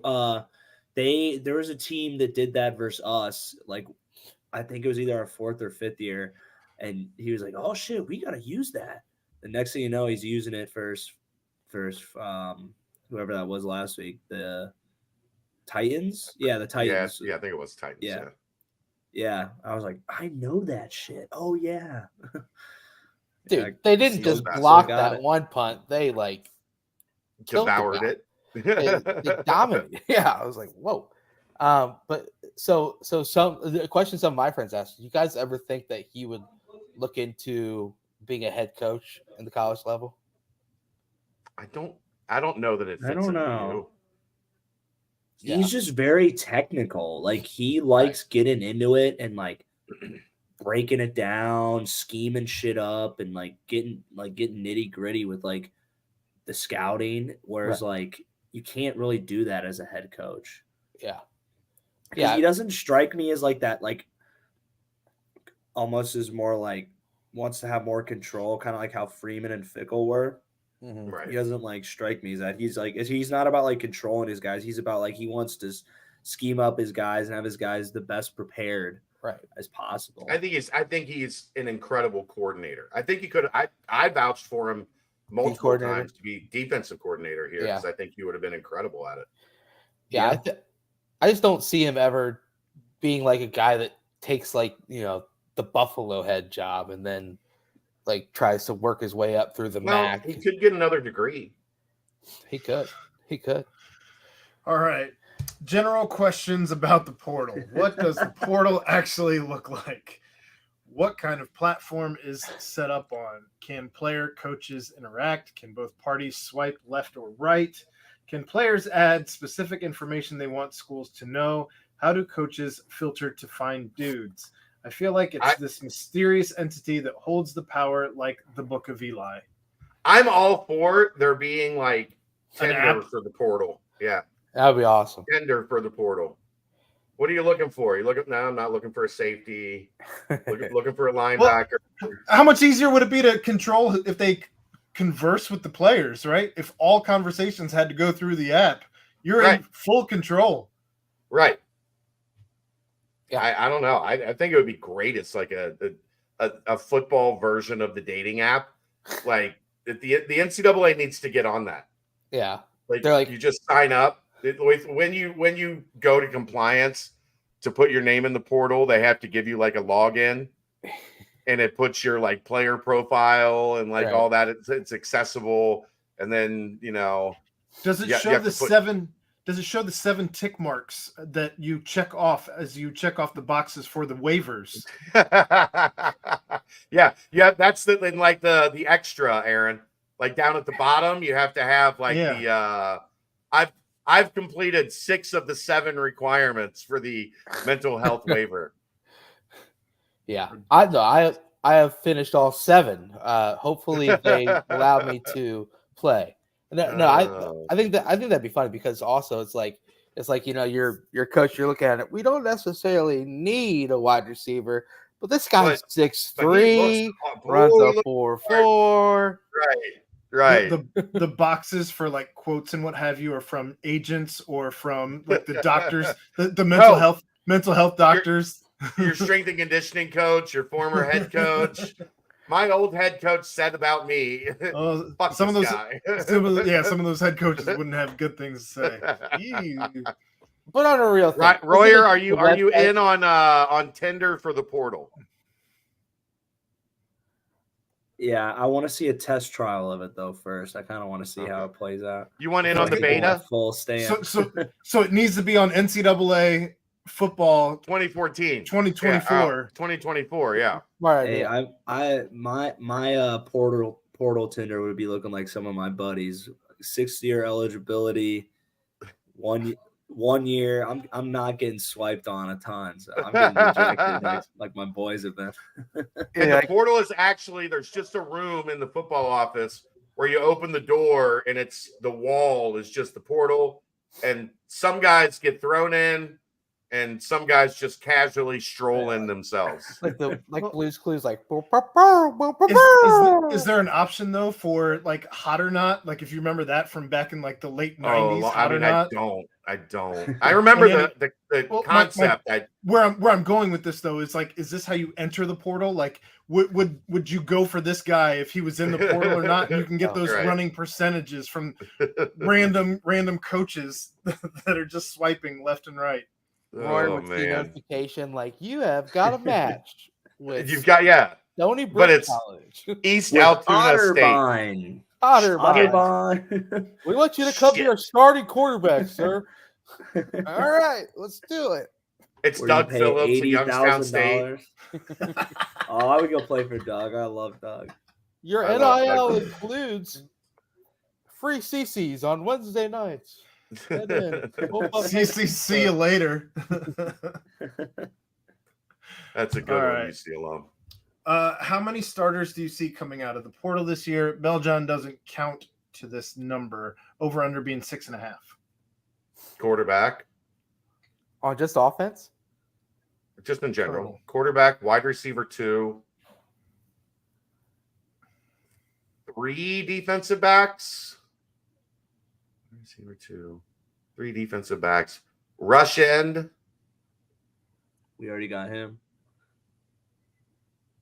I mean, I think 6. Linebacker? I would be shocked if it's not Jonathan Thompson and Dingle. Maybe the star position. I mean, you're going to have a different starter for Pace and Greshik. Those are, that doesn't necessarily mean it could be Ken Willis. It could be Sincere Lewis for Pace. It could be Tyler Gillison at the dog position. I'll go 7.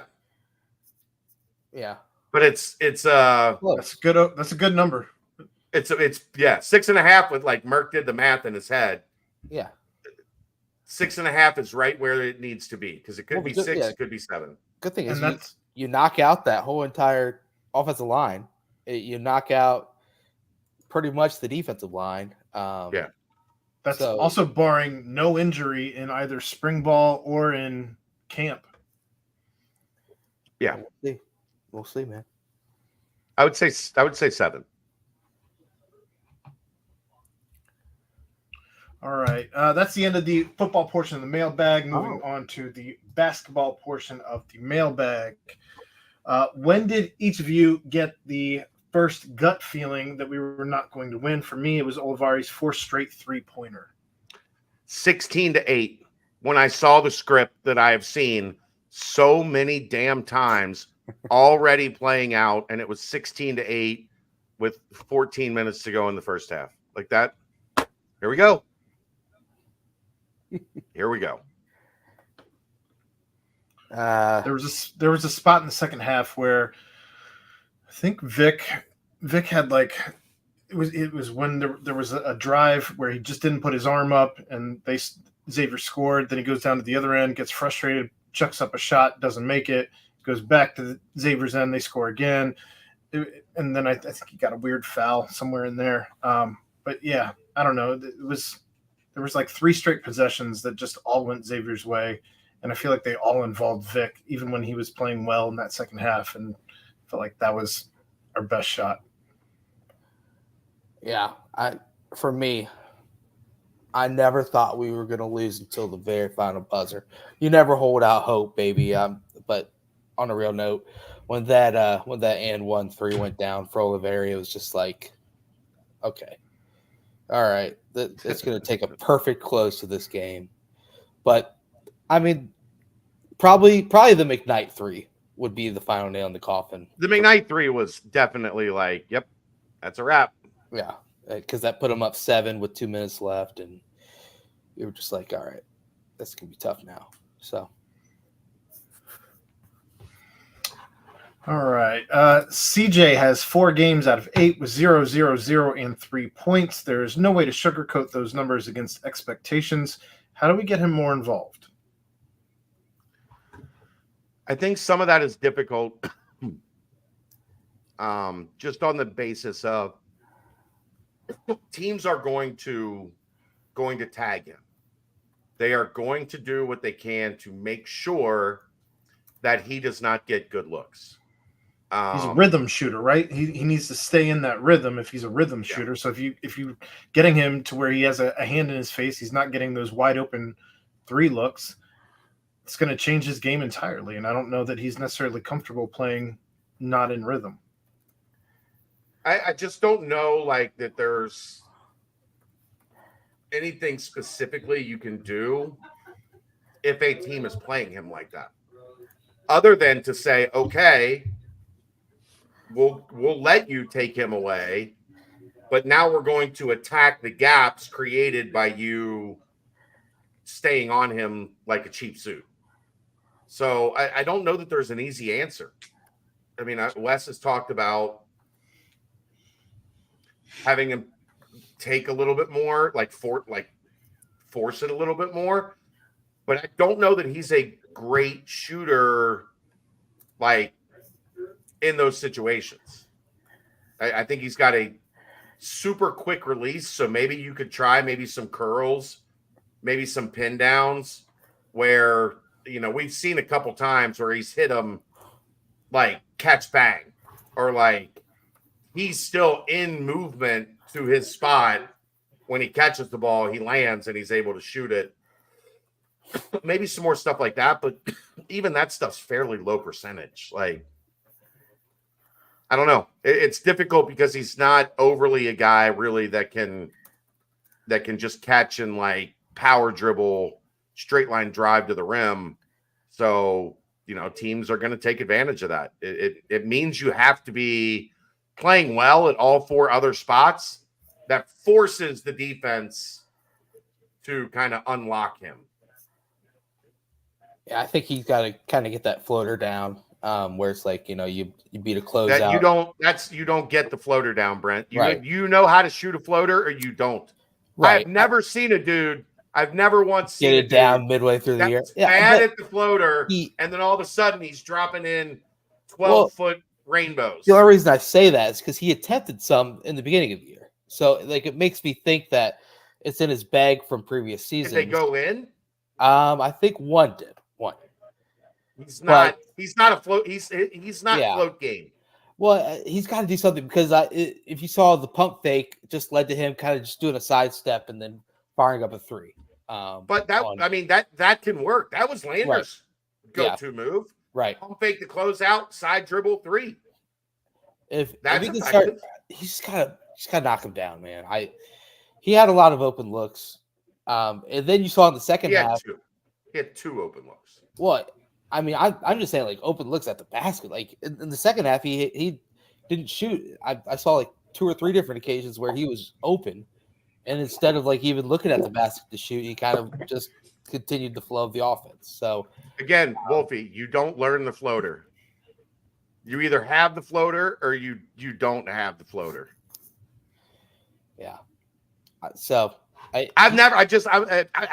you've been around basketball a long time. I've been around basketball a long time. I've never seen a dude go from can't make a floater to like elite at it.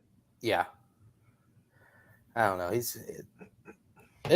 It'll come and go. Or maybe this is what it is. It's like, okay, he's got like 3 real hot games, then a game or 2 where he's a little off. But that's what I think people need to also understand is that hot game affects the next game. Yeah. Because defensively, a team saw him go. You're gonna have 4 for 5. They have to. Yeah, he affects the game a ton, even if he doesn't shoot. Yeah. But Reed, I agree with that, and that's the point I was making. He also can't play 23 minutes and not score. Yeah. There has to be a happy medium of like when his shot's not falling, he finds a way to get you 5 or 6 points. Because again, if the combination of Dan, Simas, and CJ go for 13 points instead of 4, right, it's a completely different game. And guess what? You're coming up against a 3-month stretch of top 50 teams. Those guys, when they're not on, have to find a way to get you 15 points, right, and not 4. Well, and then you also see as well as the fact that like Sean Miller said that the main thing that he talked about with Oliveira before the game is not necessarily getting his offense going; it's shutting down CJ and making it difficult for CJ to get his shot off. So, if you are at the top of the game, game plan with that being the thing, it's going to open up other things. But you gotta knock at least 1 or 2 down in each game, or find ways to get going. I mean, he did have the one, pass to Aziz for the one oop early in the game. I don't know that his we talked about it Saturday. I thought they got what he did what they wanted him to do. He was playing downhill in the first half. He was one of the only guys being aggressive. Yeah. And playing towards the basket. He just missed shots. Well, he also had a really good play as well in the first half where he kind of drove on a fast break, and Jizzel was trailing, and he kicked it back out to Jizzel, wide open 3, and it missed. But that's a good play that just goes unremembered because how cold the entire team was for that whole first half. Yes, sir. This has been going X's way since the mid-'90s, roughly since the time UC football started to rise up. What impact does the fact that we have football and they don't, budget and attention-wise, have on how much more it seems to mean to them? 0. Nobody in UC basketball is like, we don't have to beat X because the football team's good. Nobody. Like, maybe you could make an argument, like, early heading into the Big East, that they're like, maybe there was a shift, like, early in mixed tenure that football had to kind of get up to speed in the Big East. But I don't think it has any impact. Maybe you guys disagree with me. I don't think it plays any. Cunningham doesn't feel that way, right? Like, I mean, if you're talking budget wise and what have you, like, he's not looking at this like, well, I guess since the football team's doing well, this game against Xavier doesn't matter. I agree with you, Chad. I think that I can tell you that everybody around this program wants to win the game just as badly as the fans. I promise that. There's nobody in the program that's like, it's not that big a deal. I promise you that. All right. Is it time for Jizzel to start and CJ to come off the bench? No. Nope. I wouldn't mind. Okay. It is time to try to get them on the floor together a little bit more if Day-Day is comfortable playing the 2. But Day-Day's your starter. He's done nothing to lose that job. Getting 2 fouls in the first half does not change that equation. 3 turnovers. Jizzle's been awesome. So having 2 really good point guards is good. Again, 34 points on a very efficient shooting percentage. Point guard is not the problem. Yeah, Point guard was not the problem Saturday in any way, shape, or form. However you want to divvy up the minutes, the point guard play was really good. and also it's like a situation where Wes has stressed the whole starting thing. He doesn't really think about, and it's more about. And you see those late game lineups. You see certain situational lineups where it's not necessarily the starters that are out on the court at certain times. So I think having CJ in the starting lineup is good because you can pretty quickly figure out if it's going to be one of those hot days or if it's going to be, one where maybe he chips in different ways. So, yeah, I mean, I don't know that you start Day at the 2 over CJ. It just doesn't make a whole lot of sense. Plus, you know what Jizzel benefits from right now? Generally playing against the opposing team's number 2. Yeah. Aaron, you want to go back and look at why Jizzel was awesome in that stretch? He was cooking Trey Green. Cooking Trey Green when Trey Green was on the floor. To the point that, Sean Miller was pulling Trey Green within 30 seconds of entering in the game because Jizzel was 39 cooking minutes. him. Yeah. That's got to make this staff feel good about the decision they made to go put all their chips in on That's Jizzel what I hinted at over Trey earlier. Green. Yeah. Trey Green is going to be really good at X. I truly believe that. I've scouted Trey Green enough. And I really like his game. Yeah. But Jizzel was what this staff wanted in a point guard. And so they went and got it. Mm-hmm. There's me saying I think Jizzel should at this point continue to come off the bench. It's not in any way an indication that I think Jizzel is not surging at a rapid rate. But I also think he is finding comfort in his role. I don't think we need to change his role because Day-Day's playing well.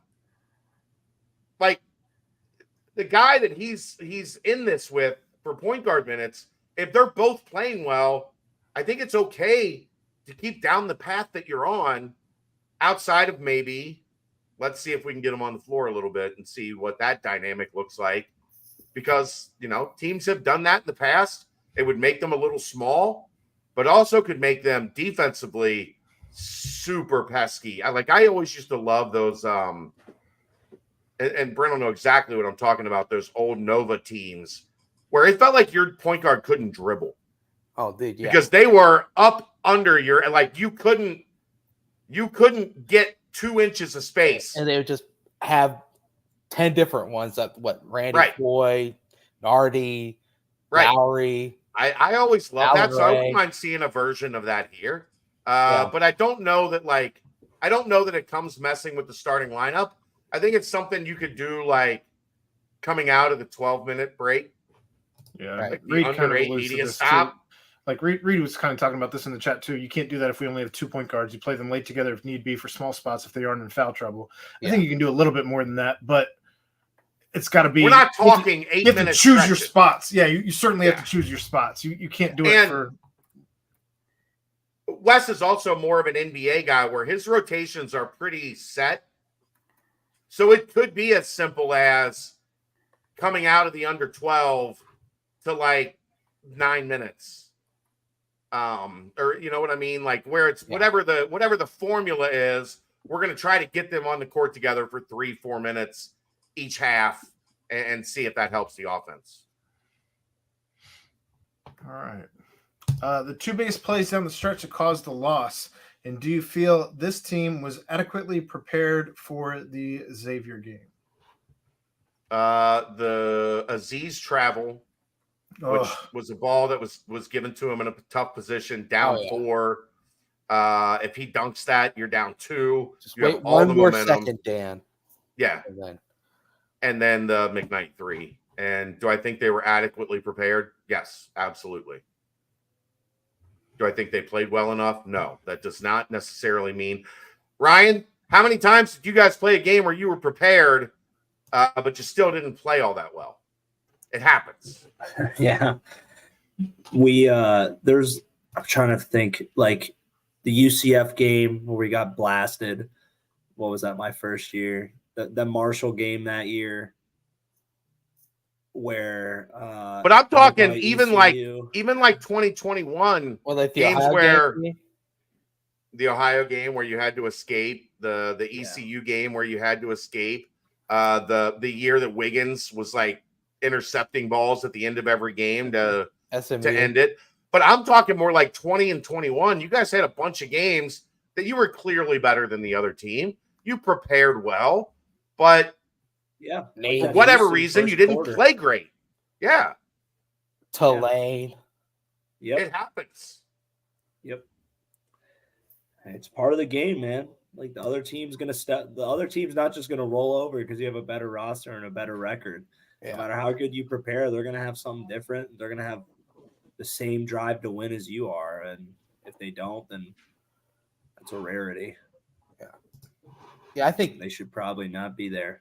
from Saturday, you can't question the want and the desire and I mean, you saw with that first jump ball, Aziz's first ever cross that shootout, and he's not letting go of that jump ball with Usman, and Usman's big fellow over there for them, but it was I don't know, can't fault their effort in the game. So I think they were prepared. Just shots didn't fall, and things.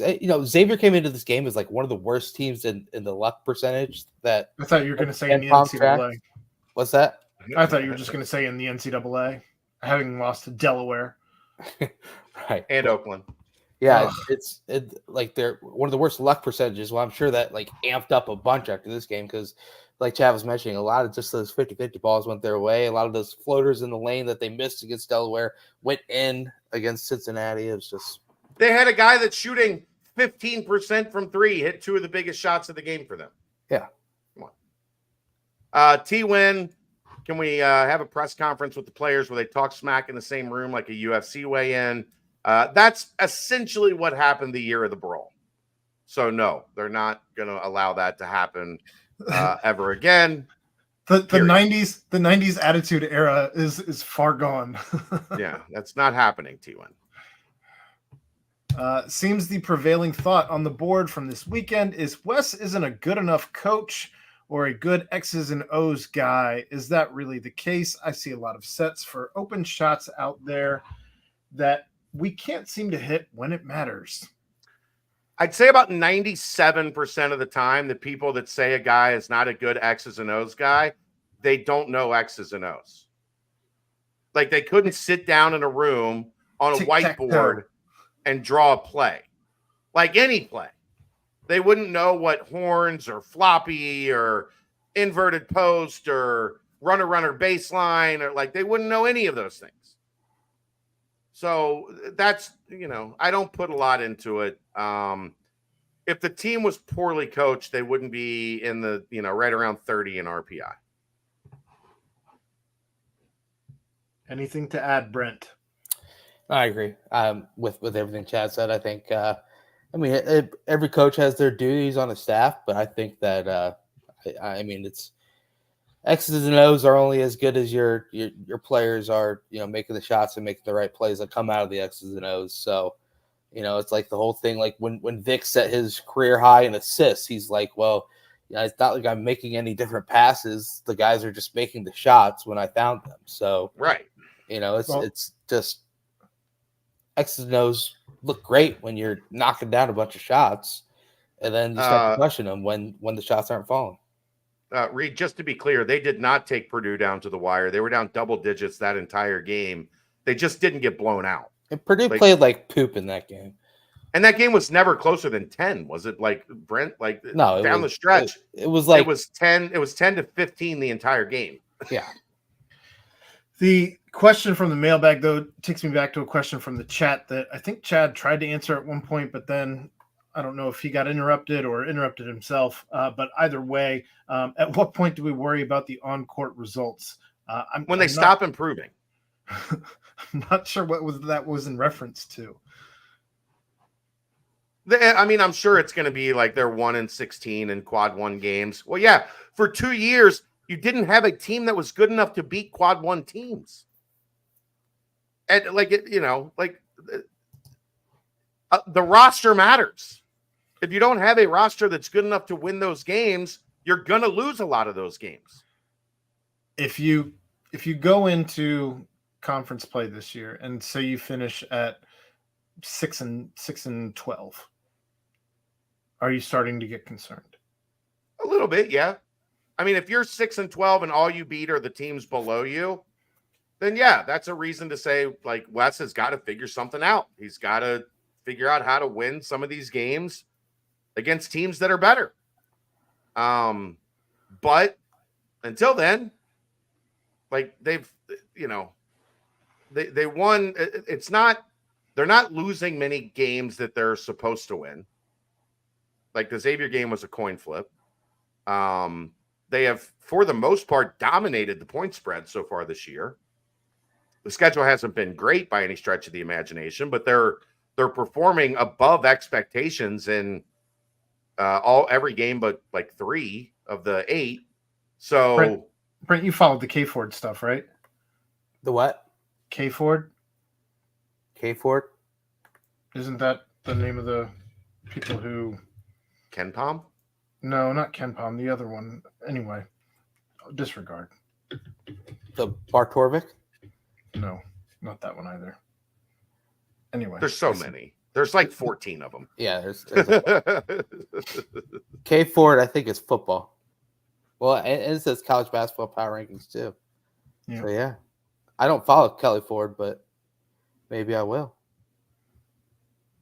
Ask him next week, Aaron. Fair enough. All right. Why is this not deja vu with football this year? Start off strong, then lose to a rival. Because this isn't a roster that has a crap ton of holes like the football roster did. I think it's as simple as that. Like we knew in football there were holes. It's kind of, for me, it goes back to people saying that the UC, people complaining that UC and Xavier isn't a rivalry anymore. Why are we playing this game? Xavier always beats the brakes off Cincinnati.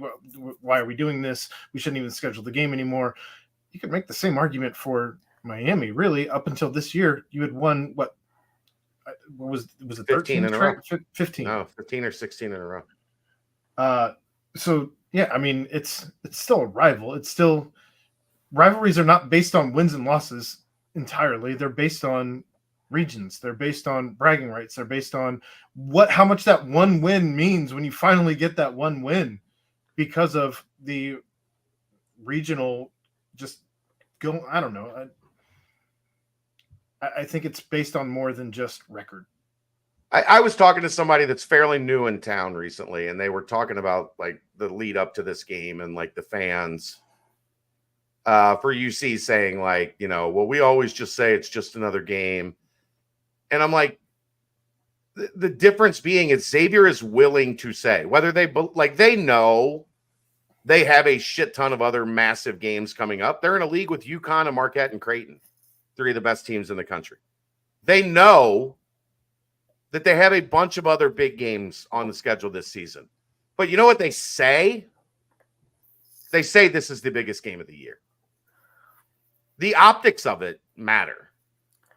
Like, they don't shy away from this is the biggest game of the year.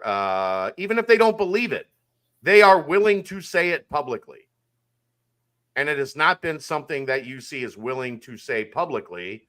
And maybe until that changes, we get what we get. All right. Anything else for you here, Brent? No.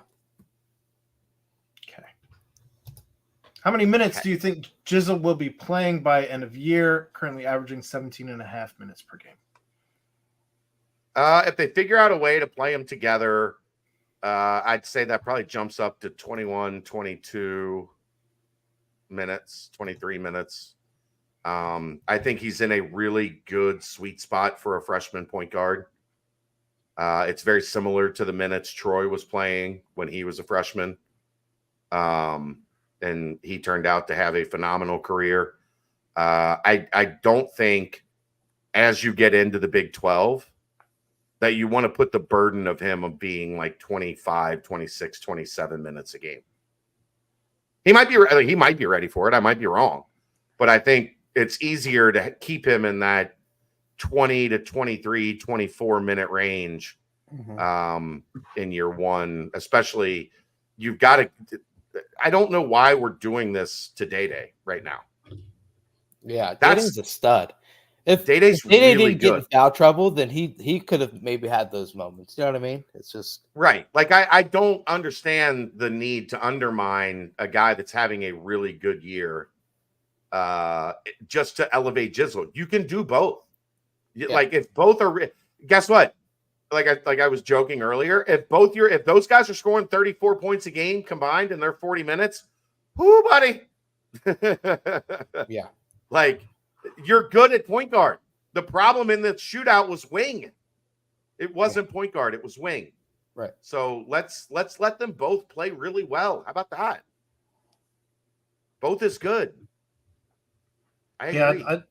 I'd love to see him up into that 21, 22 minutes. Yeah. And I don't think that's a massive. No. As long as he continues to make the strides in the right direction. Yeah, and I think that is like we're looking at, like if they can play together 2-3 minute stretches in each half, all of a sudden now he's at 21, 22, 23 minutes. How much faster can your offense move with both those guys in too? My goodness. Right. Guess what you can do with both of them in the game? Somebody gets a rebound. You've got point guards on either side. Run. It's not just waiting to find the one. Gunners. You've got gunners. Right. You've got gunners on the wings looking to get downhill. Mate. Anyway, what has to happen to get Jizzel and Day on the court at the same time as it's been practiced? Would CJ Anthony or CMOS need to play 2 to 6 minutes of point guard to make this work? I know we've talked an awful lot about the beginning part of this question. I have this here for the end part of the question. I don't think they need to do a whole lot different in terms of like how much either are playing, because they're both right in that 17 to 23 minute range, which is not incredibly taxing.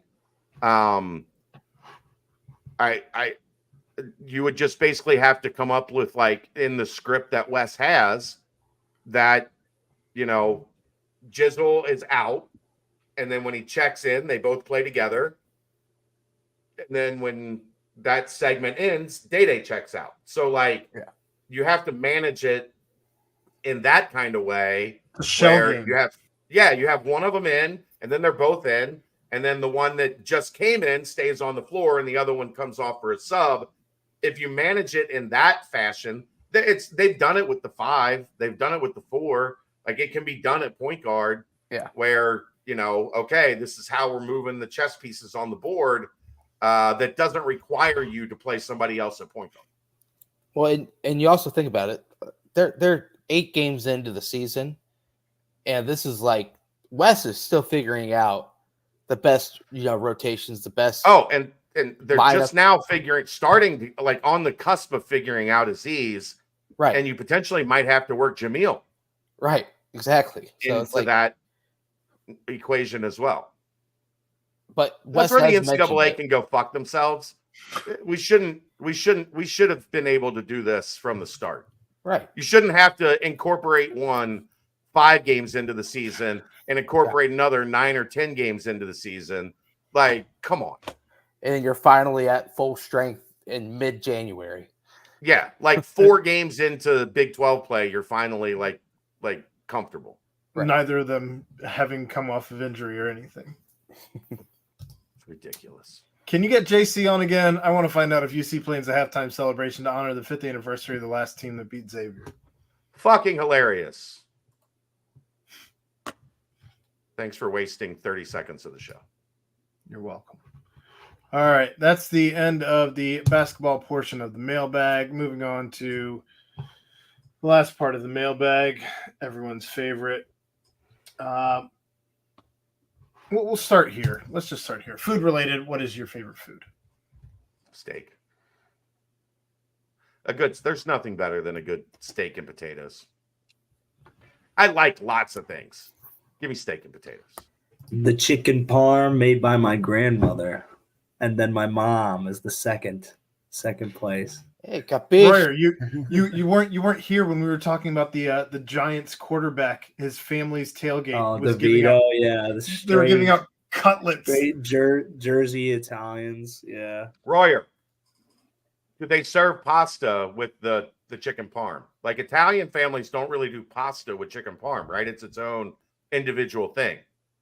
There might be a side of pasta. Are you talking about when my grandma and When your grandma makes it, like do they just make chicken parm? We're hungry as hell, like we're Okay. because we were growing up, like playing football, like we were eating like a huge ass plate of pasta, 2 cutlets of the chicken parm, like we're all over it. But my point being, the chicken parm is cutlets of chicken parm. The pasta is like a separate thing. Yeah. Yes. Chicken parm, you taste so good. I'm feeding into the stereotypes of my. Look, there's nobody that loves chicken parm as much as me. I'd still just rather have a steak. I love steak too. I love burgers, man. I'm a simple man. I just went to Delwood again. Got the burger. Oh, Delwood has great burgers, man. So good. Are you more into this smash burger trend, or you like a classic burger? I'm a smash burger guy. Okay. At least like I don't like the big thick burgers, Right. If you like In-N-Out, Delwood is the closest thing you're going to get to In-N-Out in Cincinnati. Okay. It's not fast food. Legit. It's bar food. But Delwood's burgers are legit. Is there anywhere else I need to try, Chad? Have you been to Terry's? No. Oh, you got to go to Terry's. Where's it at? It's right by Delwood, kind of. It's right on like River Road or whatever. You know where Eli's is? Eli's Barbecue? Yeah. No. It's down all in that same area by Mount Lookout? by Lunkin. By Lunkin, yeah. Oh yeah, I got you. Terry's is the place with all the neon signs. Oh, the shit on the walls? Oh, you mean shenanigans? No, outside it's all neon. Like there's so much shit on the walls, but outside there's a ton of neon signs, and they have all kinds of crazy shit you can put on the burgers. But their burgers are outstanding. Also, Ryan, if you're old school, like if you're legit old school, there's a place in Covington called Herb and Thelma's that literally feels like you walk back in time, and it's like a flat top in a bar from like the 40s. Like it's just behind the bar they have a flat top and they'll make you burgers, and they are unbelievable. Unbelievable. Herb and Thelma's. Herb with a B? Herb. H-E-R-B. Herb and Thelma's. Let's go. That's like a Notes app's going nuts right now. Look, if you're like it's like a Wednesday at like 2:00 and you want a burger, go there, get a burger, get a cold one. Like it's how you spend like a random off day on a Wednesday. Yeah. You mentioned Zips. I always walk past it over in that little square. I never. Zips is good. Yeah. Zips is good, but I think I like Delwood better. They're smash burgers though. So I mean, if you're looking to try a different smash burger, Delwood's like one of the best burgers that like I've had. Like it comes to my mind like right away. So there was one day Kelly had an appointment, and we were going to go to Terry's, but they were closed for lunch. And then we went up the hill, and Zips was closed. So we were just in that Mount Lookout Square area, and Delwood was the only place that was open. So we like stumbled in there, and we were both like, "Ooh, like this slaps. This is a heavy hitter. This is fucking good."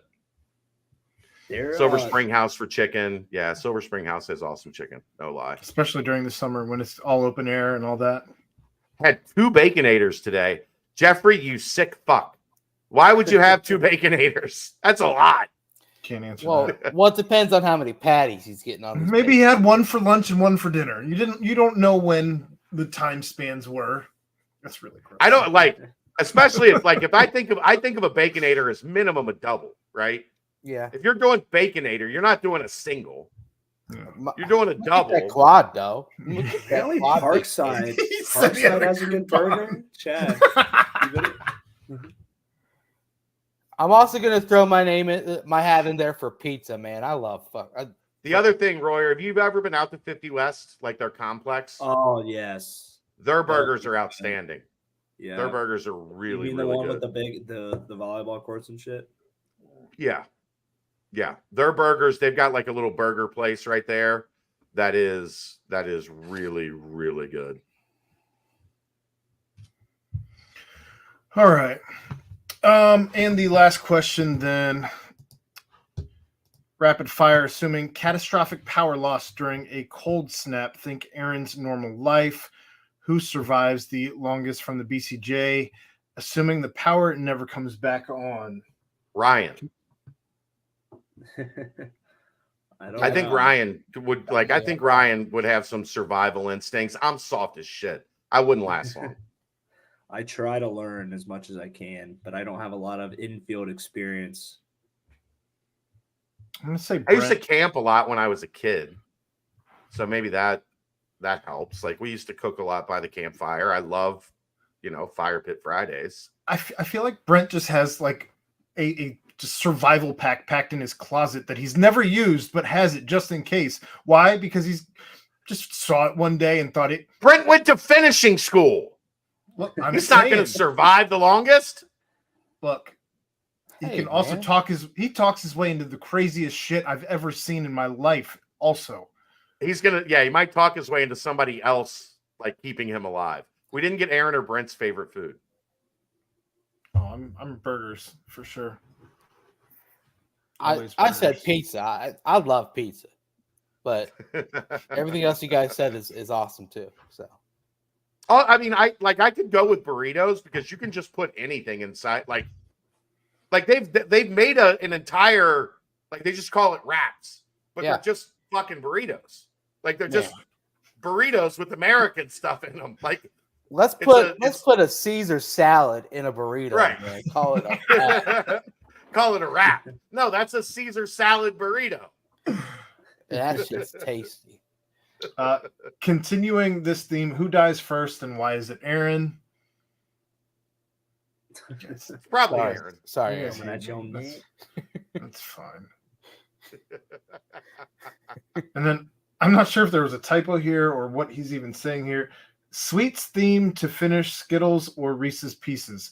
I don't know what sweets theme means. Like sweets. Like would you rather he's having if a you can sweet only theme have to one, close out. Would you rather have Skittles or Reese's Pieces? Commas are your friend. Reese's Pieces. Yeah, Reese's Pieces. Reese's Pieces for Give sure. me that Reese. Hey, what's your guys' favorite Reese? A cup. The one where you have to peel. Yeah, not the small cup, the normal cup. The classic cup. Dude, Peace.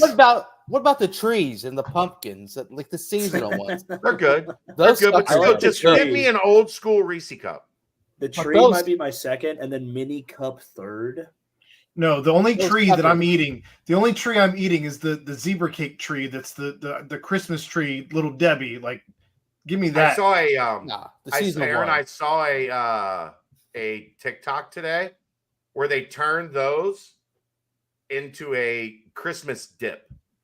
Where you like my sister had that last year and it was mid. I don't know. She also told us she made it for a party the weekend before, and I'm like, no, I'm not eating that. Well, yeah, not if it's a week. I let everybody else tell me that it was mid, and that's fine. Tastes like a week old dip right here. I did see that there's apparently a cheesecake you can make using these Christmas trees. I'm all in on that. This is happening. I will let you know how it is. Crust?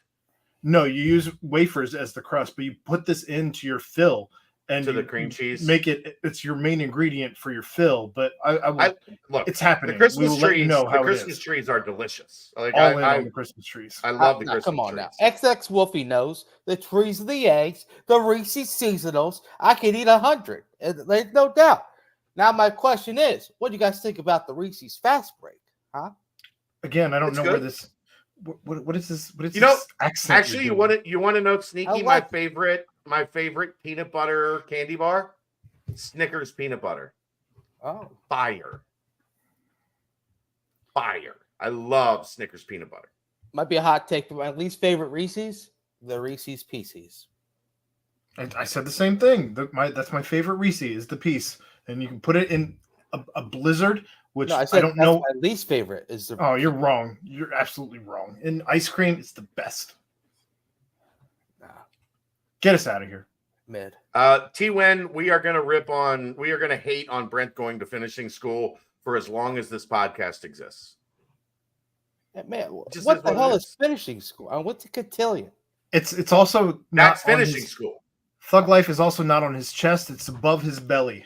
Yeah, that's right. He has no regrets on his chest. No regrets, baby.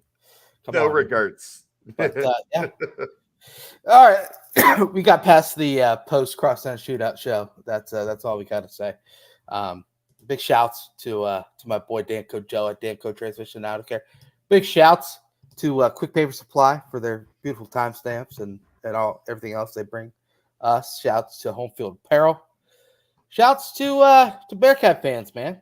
It's not the end of the world. Games tomorrow night. You got Dayton on Saturday. A chance to really get things heading in the right direction with a team that is a really good team. So, and of course, portal season is upon us. Stay locked in. BCJ's got you covered on everything. Anything else to add, guys, before we shut this one down? Nope. All right. Well, for my pals, Cut it partners, out. crew, Aaron Smith, Chad Brendo, Ryan Royer, I am Brent Young. Yet again, another fantastic BBP presented by BearcatJournal.com. See ya!